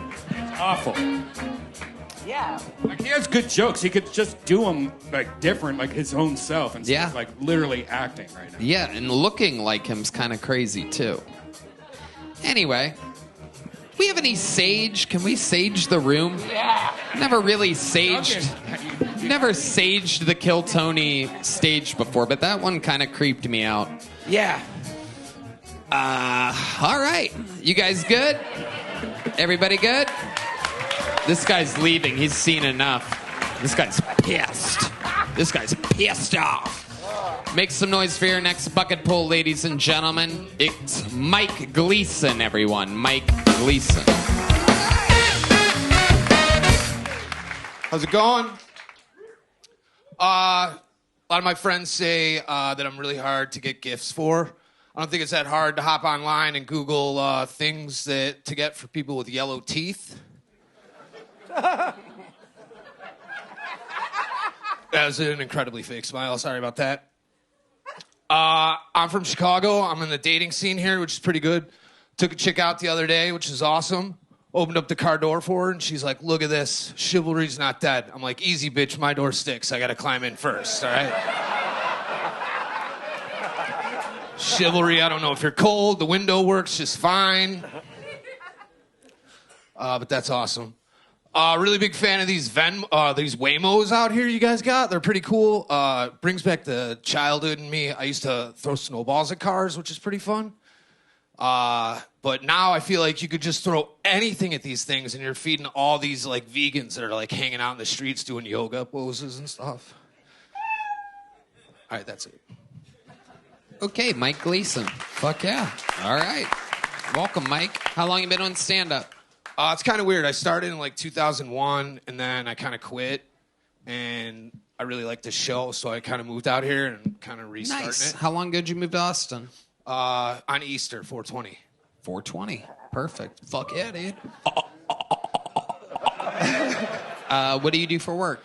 I haven't found a job yet. Okay. What's your plan? What are you good at? Stealing catalytic converters. No. Where are you from? Where were you at before? Chicago. Construction. Chicago. Construction. Yeah. This is what construction guys look like in Chicago? I guess, yeah. I don't know. Okay. Yeah. Have you looked for a job in construction here? I have, yeah. How's it going?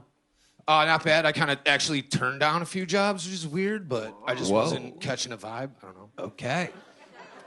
How much money do you have saved up? Quite a bit. Like what? A lot that I don't want, like, my poor friends to reach out to me.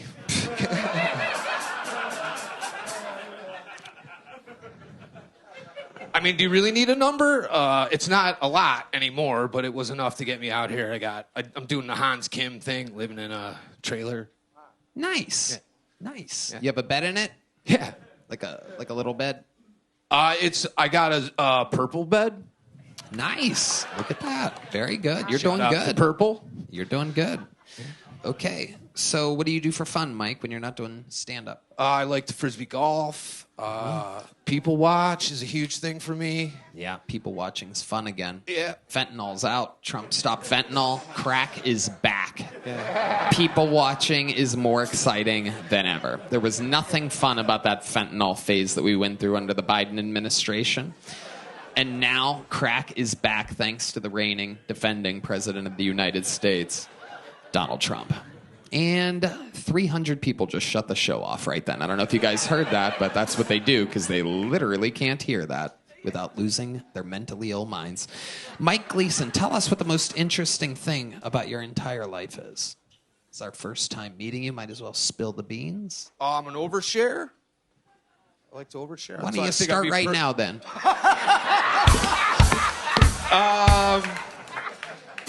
Yeah, all right. Fuck it. How I got my money, I worked for Tesla and got the shit kicked out of me for actually being the only one there who knew how to do shit. They, like, hired everybody out. Like, I would not buy a Tesla or any of their products. They're horseshit. I know, sorry. Wow. You don't want to hear that, but... Engineer shit or what kind of shit? Dude, it was like I was the only roofer there, and there was not a pitchfork in sight. And I was like, what's going on? You were a roofer? Yeah, solar roof I did. Okay, solar roofing. And like Red everybody band. was in Are Texas. you at my house? Nah, but do you know what I'm talking about? Are you having a Yeah, he has a problem? solar roof. Yeah. He makes money off of it. Yeah, I sell it back. Yeah. But yeah, I could tell I know what you're talking about. Yeah, it's like that. We were doing jobs, and they were like, they didn't like check out where the sun went. And then we put it on, and there was like a huge house behind it, and it's blocking all the sun. So we went back like 8 times, and they're like, yeah, no, it's definitely the install. And I'm like, no, it's the guy who designed it. Like, there's a huge house blocking the sun. Okay. Yeah, so. So I got a lot of money from him because there was a dude there who also did cedar shake roof. Beat the ever living shit out of me. Like I was with my hands up, like I'm 40 years old. I like this job. I don't want to lose it. You know, Like he beat you up. He beat the crap out of me. Like and then punched you in the face, kicked you in the ribs, the whole thing. The whole thing, dude. He took my helmet off and smashed it off. Like if you get my phone, I think I have my. Like you could read what like Tesla sent me everything that all the dudes wrote, and it was hilarious. Like they're like, he was a pussy and all this shit, and then they slammed the helmet off of my head, like everything that this guy said. He kept saying solar panels need sun. Well, I was getting suggestions of getting shut down all the time. And they beat the shit out of you. No, one guy did. Right. So, but you made a bunch of money because of that? Well, I fucked up my hand in the fall, and then, like, I don't know, the chick who did the surgery, like, left some metal in there. I was like Wolverine for a little bit, and then they took 3 bones out. So, like, the settlement, I got a hefty chunk of change. A hefty chunk of change. How much? Again, just say. Can I tell you how much is left? Yeah. It's probably funnier. Sure. Like $20. Okay. I'm buying leather jackets. It's in the middle of the summer. Like, I'm not spending well. Wow. You had a female surgeon? Yeah. And she left metal in She your was hand? pregnant, too. Pregnant chicks hate me. Sorry to interrupt you. Why do pregnant chicks hate you? I don't know. They just smell my, like, singleness and never settled down. I don't know. They just hate me. All right. Pregnant chicks hate me. My coworkers hate me. The sun hates me.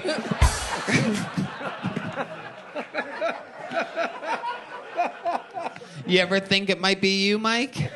Could be, yes. Wow. Could be. All right. Any crazy accomplishments? You ever win a trophy for anything? Yeah. I used to be a good swimmer. Oh. First place work.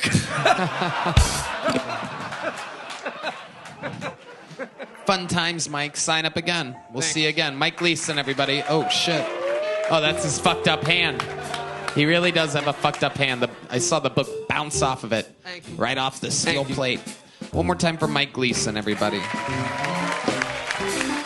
All right, we're coming around the corner here.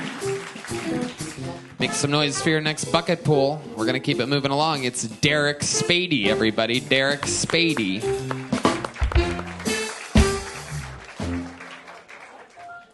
I recently dated a girl with an ego so big that she would yell out her own name in bed. It used to mess with me because it wasn't a very feminine name. Like, who names their daughter Rape? Let's get to some personal stuff. All right, when I was 6 years old, I told my parents I figured out that I was adopted. My mom was like, who told you? I was like, who told me? My sister's Asian. What am I, one of the slow kids? Even at age 6, you know 2 whites don't make a Wong. And then after the divorce, they just like gave up on parenting. Like, I don't know how to do anything right. I kill so many houseplants. I call my home plant Parenthood. If it hasn't been 3 months and I don't like the name, I'm yanking it out of that pot. Speaking of which, my girlfriend thinks I don't want plants because she caught me throwing seeds away in the shower one time.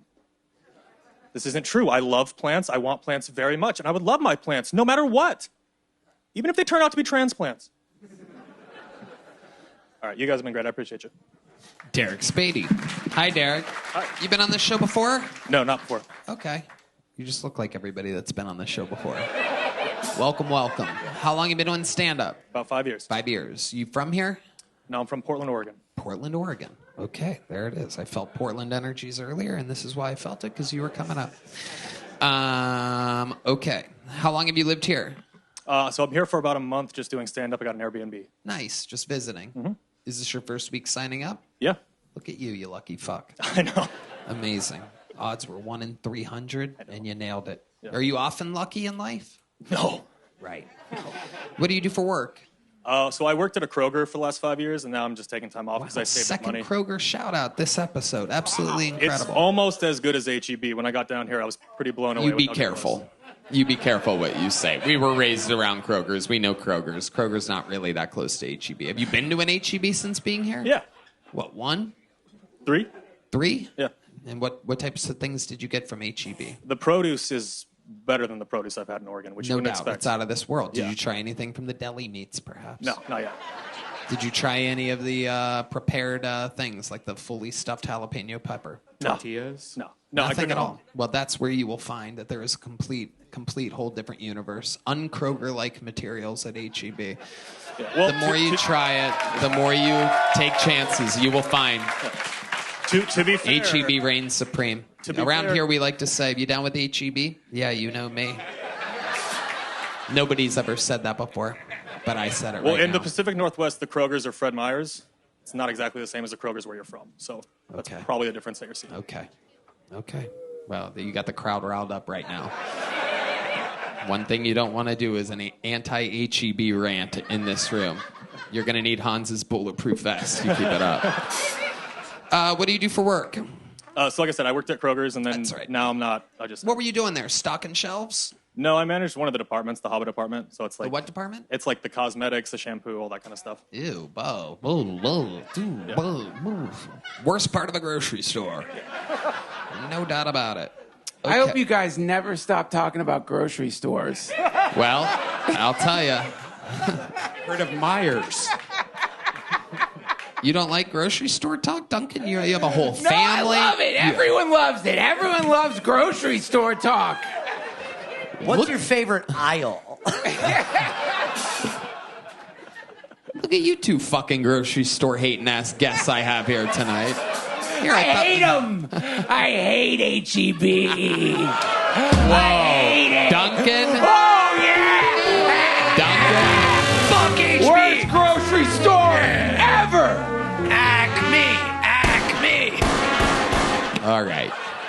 For those of you just listening to the podcast, Ian and Duncan were brutally shot live in the room. Luckily, it was by Chris Celio and D Madness, who hit the ceiling multiple times, and Duncan and Ian ran out of the room. All right. Derek, most interesting thing about your life that's ever happened or that you've ever done that we would find compelling here, the millions and millions of people watching right now? I've won a couple film festivals for claymations. Ooh, wow, claymation. What types of things were you making out of clay? So I do like a tavern that has like mobsters and monsters, and I had a bunch of short sketches that did okay. Very nice. Where can we find this work at? If you YouTube Bad Banana Studios or Bad Banana Clay's Tavern, it should pop up. It's been Bad a while since Banana I've posted Studios. stuff, but yeah. Bad Banana. Straight to Fat Banana. Very interesting. Very interesting how you spell banana. Banana, according to Red Band, is Bananna. For those of you that have your How Retarded is Red Band bingo card out, that is 4 N's in the word banana, ladies and gentlemen. This is who I've worked with side by side every Monday for 12 years, and I have never once shot myself in the head. Anyway, very cool. You must get all the claymation pussy. How's that going for you? I mean, it's so time consuming. You basically spend all your day in a room. That's I do so have a fun. girlfriend though, so. Nice. What does she do? She also works at a Kroger. Yeah, what is she? What if you work in the cosmetics aisle? I must know what section of the grocery store does your girlfriend work in? She took over for me when I left. Wow. So she's in cosmetics. Is she still in Portland? Yes. So you're here and she's in Portland, but it's only for a month. Yeah. Wow. Incredible. What do you miss most about her? Well, so Her Oregon pussy is- hole, right? The answer. No, I'm kidding. Go ahead. Go ahead. No, it's so weird because it's like a professional job, right? Colbert's out there getting fired. And meanwhile, I'm like, what do you like, her pussy hole? And I'm like thriving. It's crazy, right? Doesn't make any sense. He has...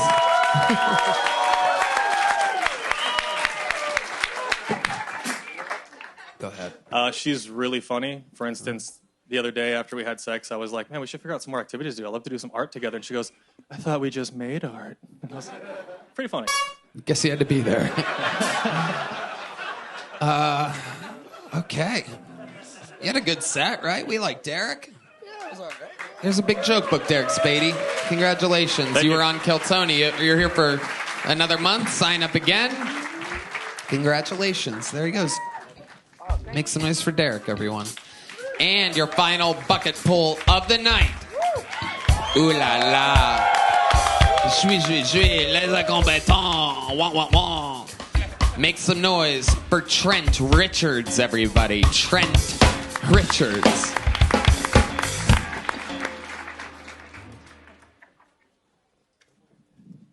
So my wife, she's been telling me for a while that I need to watch this Gypsy Rose documentary. And so eventually I finally caved in.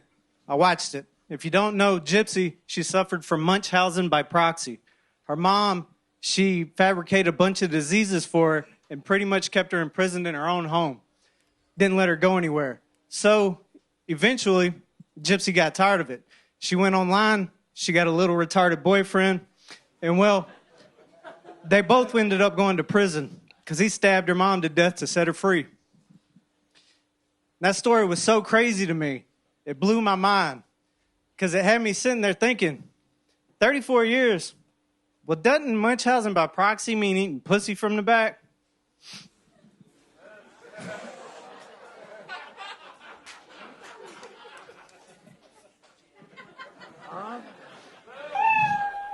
That's my time. Okay, Trent Richards, a 55-second long setup for one punchline. Hell yeah. Eating pussy from the back. All that information for sir. one little fucking dink. Okay. How long you been doing stand-up, Trent? 2 years. 2 years. Where at? Fort Worth. Fort Worth. Would you consider that joke your best joke? Or was that something you're like working on recently, or? No, I've been working on it. I have more jokes, but the documentary came out 8 years ago. Yeah, And all that information you give, it's all just for the eating pussy from the backside thing. The payoff is there. Literally, I looked. It was 55 seconds. You hit the landing at 56. Duncan Trussell. I was actually very absorbed into your setup. I mean that. Something about you, I don't know, it caught my attention. It's like watching a Southern one-person show. Like a really sad one-person show. You know what I mean? Like, it's like he's an actor. Like, you really, like, if there was some nice, like, if he redid that, in Red Band, you played, like, the Civil War soundtrack. It's a good idea. I actually like this idea. Look up some... No, watch. Just watch. Don't even do the punchline. Actually, why don't we have the band play some? You guys have, like, is there a way to do generic, like, Civil War music? Like, But you have to do it like, my dear Gypsy Rose. Nice and easy, nice and easy. Ladies and gentlemen, here he is. Do it again. Trent Richards. So my wife, she's been telling me for many years now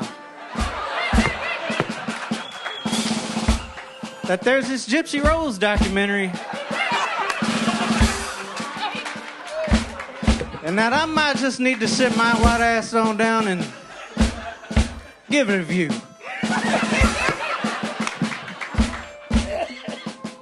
And so I did. I thought about it.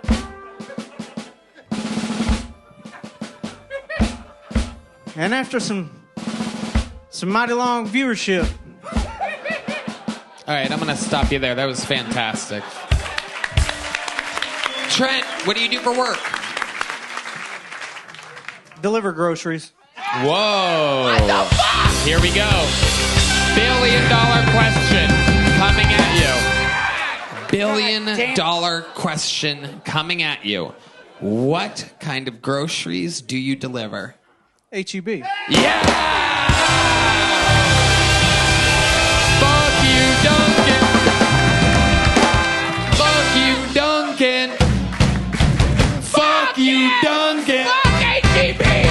Fuck you, Duncan. Fuck you, man. Son of a bitch. H-E-B sucks. Whoa. Whoa. Still hurts every goddamn time. Wow. Them there fighting words, Duncan. How long you been delivering H-E-B? since I moved to Austin, so about 5 months. Okay. What's your favorite thing about delivering HEB? The rich people in Westlake. You're goddamn right. Big tippers, right? You're goddamn right. Hell yeah. Abso-fucking-lutely. The booming economy here in Texas. You gotta love it. Craziest order situation that you've ever had? Any odd moments delivering groceries? You ever get out in Westlake and you end up in one of those like gated communities and fucking shit gets a little weird? Some dude answers the rope with his fat, throbbing, hard cock hanging out of his robe or something like that. Nah, I had a tranny open the door one time with no clothes on. Wow, that's exactly the type of answer I was looking for. Not in Westlake. That's Yeah. called a gift. So what did you see exactly? What type of junk was there? What'd you see? A dick? So it was like a woman with a dick? Well, if you call it that, but it had a dick. Wow. Amazing. What was the address? Amazing. I thought you said you deliver HEB, not HIV. That's incredible. All right, Trent. Well, fun times. We got through it, that's for sure. Here's a little joke book. Sign up again and do a different bit next time. Munchausen by proxy, 55-second setup for one. Eating pussy from the back punchline gets you a little joke book. All right, final bucket pull of the night. Ladies and gentlemen, make some noise for Mars Martian, everybody. Mars Martian. Okay. Yeah, cock-a-doodle-doo, maggots. Yeah. I don't know, I'm feeling cute. I might come later. Yeah, with a fistful of cocoa butter. In the mirror.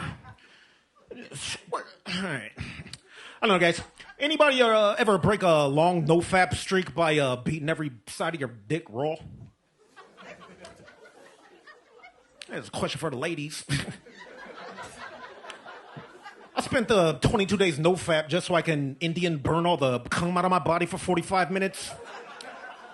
I don't know if I'm doing it right, but I defeated no-fap.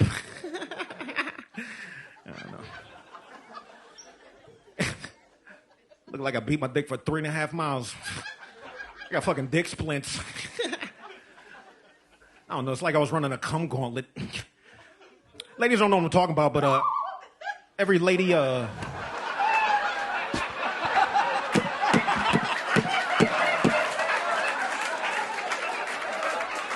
Somehow the most racist moment of the show. A noise by Red Band playing the Jungle Bird for Mars Martian. That sound is called Jungle Bird before you think I'm dropping a slur. The button is called Jungle Bird. Hi, Mars Martian. You did it again. You've been on the show a few times before. It's always pretty much an absolute embarrassing bomb fest. And yet you've done it again, chuckling your way through a set about completely jerking off. Ian Fidance, our senior jerk-off correspondent. Thank you, Tony. Most of your set was talking about no fat, but most of it made me no laugh.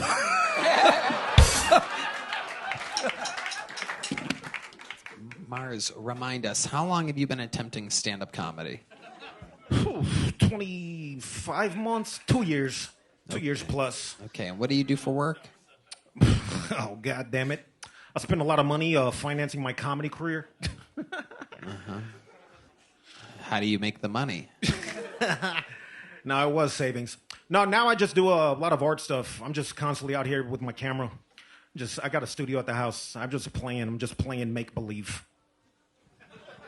Okay. And where is your brother Diddy Kong right now?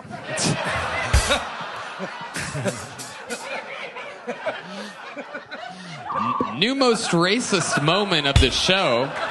The crown weighs heavy for Ian Fidance with the absolute Donkey Kong reference out of nowhere.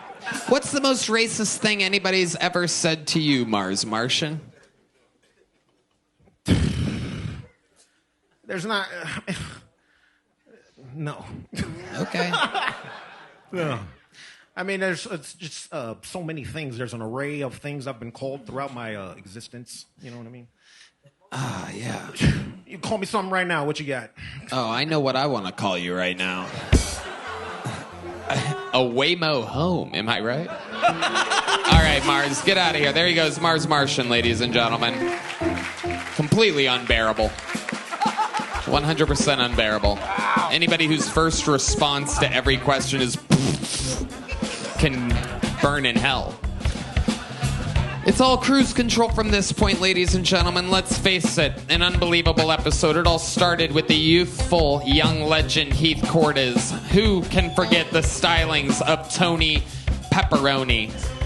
We flew through Ian Simon's annoying set. Mark Fitz, the rebel out of Pittsburgh, the curly-toed bandit. Jimmy Coptero's Hans Kim was with us. The golden ticket was won by Chris Celio tonight in an unbelievable performance.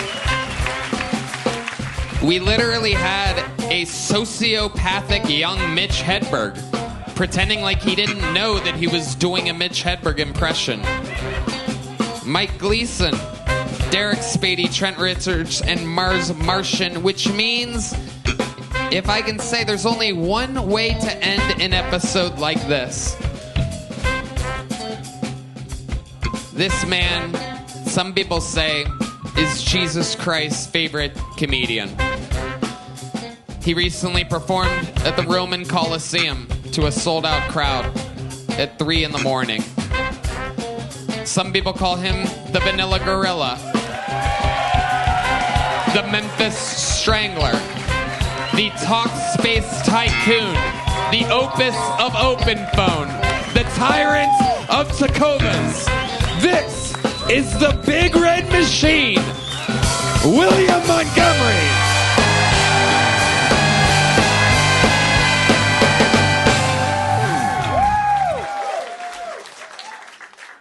So they announced there was no Epstein list, and for some reason, Red Band started crying tears of joy and screaming, "Free at last! Free at last! Thank God Almighty, we free at last!"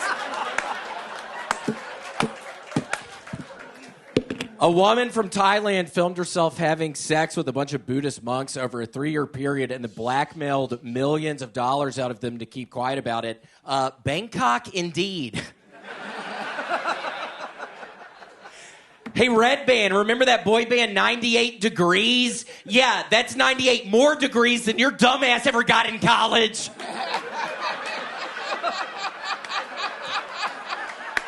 Fucking idiot. Y'all ever heard of the band Yes? Well, the band Yes is coming to town, and I saw a recent photo of them, and that'll be a no. Okay, that's my time. Unbelievable. The man who has done it more than anyone. More minutes, more interviews. The Talk Space Tycoon, the Opus of Open Phone, and the Tyrant of Tacovas, the Vanilla Gorilla, the Memphis Strangler, the Big Red Machine, William Montgomery has done it again. Wow. Very impressive. 2 deep Red Band references. 98 Degrees. I haven't heard about them in a while. Is that Actually true? Funny, that was a good one. Yeah, because you have what, 0 degrees, right? So Yeah, it works, yeah. right? Didn't you get a degree? I'm Did like you drop 2 out? math classes away, but yeah. Wow. But yeah, I think you dropped out or something. No, I got hired because I was the only one that knew how to make websites back in '96. That sounds made up. That sounds stupid. What? So that's why you failed out of college, you idiot? Because you only knew how to do websites? I don't even know what that means. But Tony, it's really nice to meet you. So fun, the dynamic between you two, I must say. William, so much fun. How are you doing? I'm doing wonderful. And Tony, I went with Tony and David and Ari to Canada this past weekend, and it was wonderful. It felt like old times. It was great. Tony was so sweet. He let me stay on his couch, so I didn't have to get a $500 hotel room. I So, really Tony, did. thank So you. a little fun fact, and again, I love the behind the scenes on this episode. is he was going to share a room with Hans. I may have mentioned many times that both Hans and William are shockingly cheap. Yeah, we're sharing a room. I only had to Venmo Hans $40. That's not bad for a hotel up there. Wait, what? It was going to cost me $40 to stay with Hans. Yeah, that's crazy. Why? I mean, Grown why? adult, man. Again, the amount of money you guys are making is criminally insane to not buy your own hotel room. But a fun fact is that since we found out that Hans forgot his passport in Denver, William started panicking when we got picked up in Canada. Oh, man, I don't even have a room. I'm like, what do you mean you don't have a room? He's like, I was going to share a room with Hans, and it was under Hans's name. I don't know what to do, Tony. You know, the whole thing. And then you let me stay on your couch. I thank you. And I did. I got to hear you breathe at one point in the middle of the night. I could hear him breathing. It wasn't a snore. It was more like an open mouth, like. It was actually quite nice. It helped me fall back asleep. I'm like, oh, it's a sweet noise. White noise. But yeah, it was. It was like white supremacy noise. So yes, we had a lot of fun. Big fun gig in Edmonton, Canada. What stood out to you, William?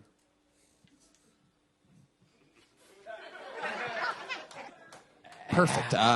So what else is going on in your life, William? What have you been doing to pass the time lately? You always have fun hobbies. Still just rowing. I'm up to 874 miles since January. I cannot stop doing that. I'm getting faster. I'm getting stronger. I'm getting more confident on the erg. It's a lot of fun. I see Michael Gonzalez in there all the time. And I also saw our man over here. Which one? Really jacked. You don't remember his name, do you? Do you not know the guitarist's name? John. He's been. Are you talking about John Dees or Matt Muelling? Yeah, John. John. No, but I was talking about Matt. Oh, there you go. All right. Why'd you try to make that awkward? I knew your name, Matt. I knew your name. Plus, they stole my thunder. You told them I was really jacked, and we just breezed right over it. Let's see. How jacked are you? Let's see a quick flex, Matt Muelling. Whoa. Wow. Wow. Matt Muscles Muelling over here. Absolutely. Tony, I knew Matt's name, dude. You definitely, the record That's will awkward, show. Matt, I knew your name. I know you know my name. Okay. We're good. It definitely seemed like you didn't know his name. I gotta let you know. Like, you Yes, may I have known did. his name, but it seemed like you didn't know his name. Why don't you name everybody up here real quick? Why don't we go from this side down? We're gonna start over here. So go ahead. The guy's name that you knew was Matt Muelling. and this is John D. and this, of course, We is got D Madness. and we know that you know. Dude, we got Michael Gonzalez. Yep, and welcome to the hard part. Here we go. Got my man Carlos. You know his last name? What is your last name, Carlos? Well, you can't ask. Okay. And I love both of y'all, but I can't think of y'all's names. Seriously, it's nothing personal. I swear to God. What are y'all's names? Fernando. Okay, there's some definite cheating going on over there. Just heard the whole name being said. And Raul. Oh, very good. Wow. Absolutely incredible. Awkward. Good job.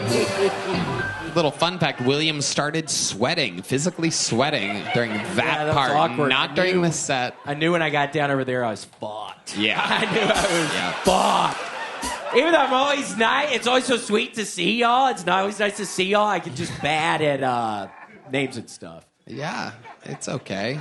We see how you feel about the Latinos. Very good. Very much fun. What else is going on, William? Oh my gosh, Tony, I was in Toledo last Saturday, and I get picked up, and the flights are all fucked up on Saturday, and then I get picked up by Lyft, and it's an hour drive from the Detroit airport to the comedy club, and about 5 minutes into it, the guy starts doing this little cough, and I start thinking, oh my gosh, this guy's sick, but I don't think too much of it. I'm just generally stressed. And about 20 minutes later, I'm looking at the guy, and his head is bobbing down like he's falling asleep. Oh my God.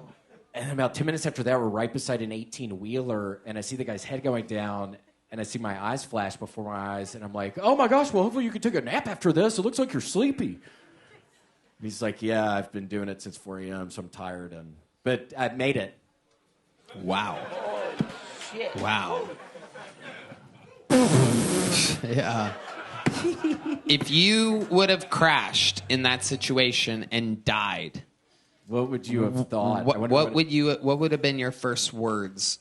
To Jesus up in the gate? Yes, when you got to heaven. Tell us. What would have been? Lord, you knew I believed in your ass. I pray to you every night. I was pretty sure I was going to go to heaven, but I was a little worried just because of things that I do in my life. I'm generally pretty good, but I just look up at the light. You're talking to God. But thank you so much, Jesus. Again, you heard my prayers every night. You helped me out. I'm so happy to be here. Let's go in. Show me around. Let me see where I'm living. Hopefully it's a cool spot or whatever. But thanks so much. So happy to be here. Keep.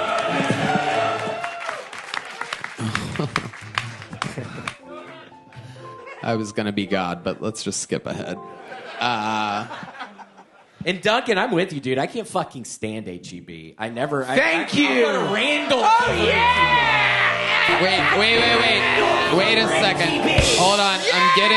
I'm getting word that if you would have crashed, you actually would have ended up in hell. So yeah.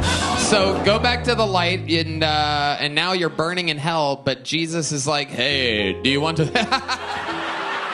The red spot. How about a hand for Keno back there on the lights? We've never even seen a red spotlight before. Didn't know it was possible.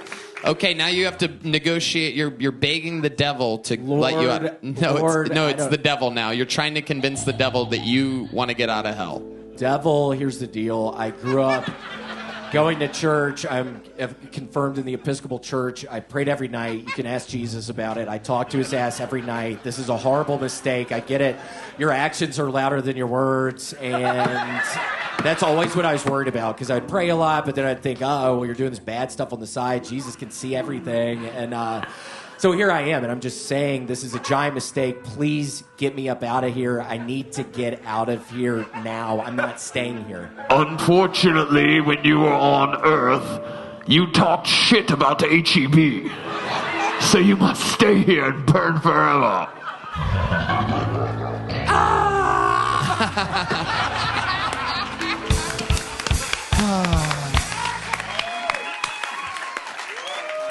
If you did find out that you were going to eternally burn in hell, would you ever stop trying to beg your I don't way? think I'd ever stop trying to get there. William Montgomery, ladies and gentlemen, has done it again. Talkspace open phone, the tyrant of Tacovas, DuncanTrussell.com. He's going everywhere. Columbus, Orlando. Make some noise for our guests. Ian Fidance is on tour. IanFidance.com and Ian Fidance Comedy on YouTube. He's going to Chicago, Irvine, Oxnard. He's iAnimal69. Again, one more time for Duncan Trussell as well. Talkspace Open Phone Tacovas. The drawing from Ryan J. Ebelt is in, and it is absolutely unbelievable. Just a reminder, the band's playing New York City Blue Note right after the Madison Square Garden shows, August 18th on that Monday night. Let's see what Chris Rogers drew over there. Oh, Timmy No Breaks. After only 2 appearances, has left such a mark on the show that Chris is already drawing him. Incredible. I'm at Madison Square Garden August 15th, right the night before we do Kill Tony at Madison Square Garden. Columbus, August 29th. Baltimore, September 12th. Fort Lauderdale, September 19th. Raleigh, September 20th. And Phoenix, September 27th. How about one more time for the best damn band in the land? Red Band. Check out the Sunset Strip, ATX.com. Secret show every Thursday. We love you all. Thank you so much, everybody. Thank you. Good night.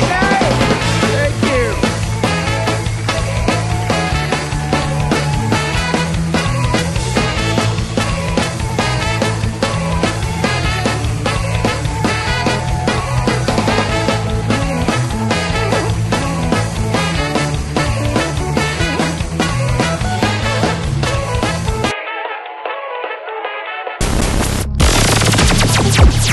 The The Sunset Strip Comedy Club in Austin, Texas is now open.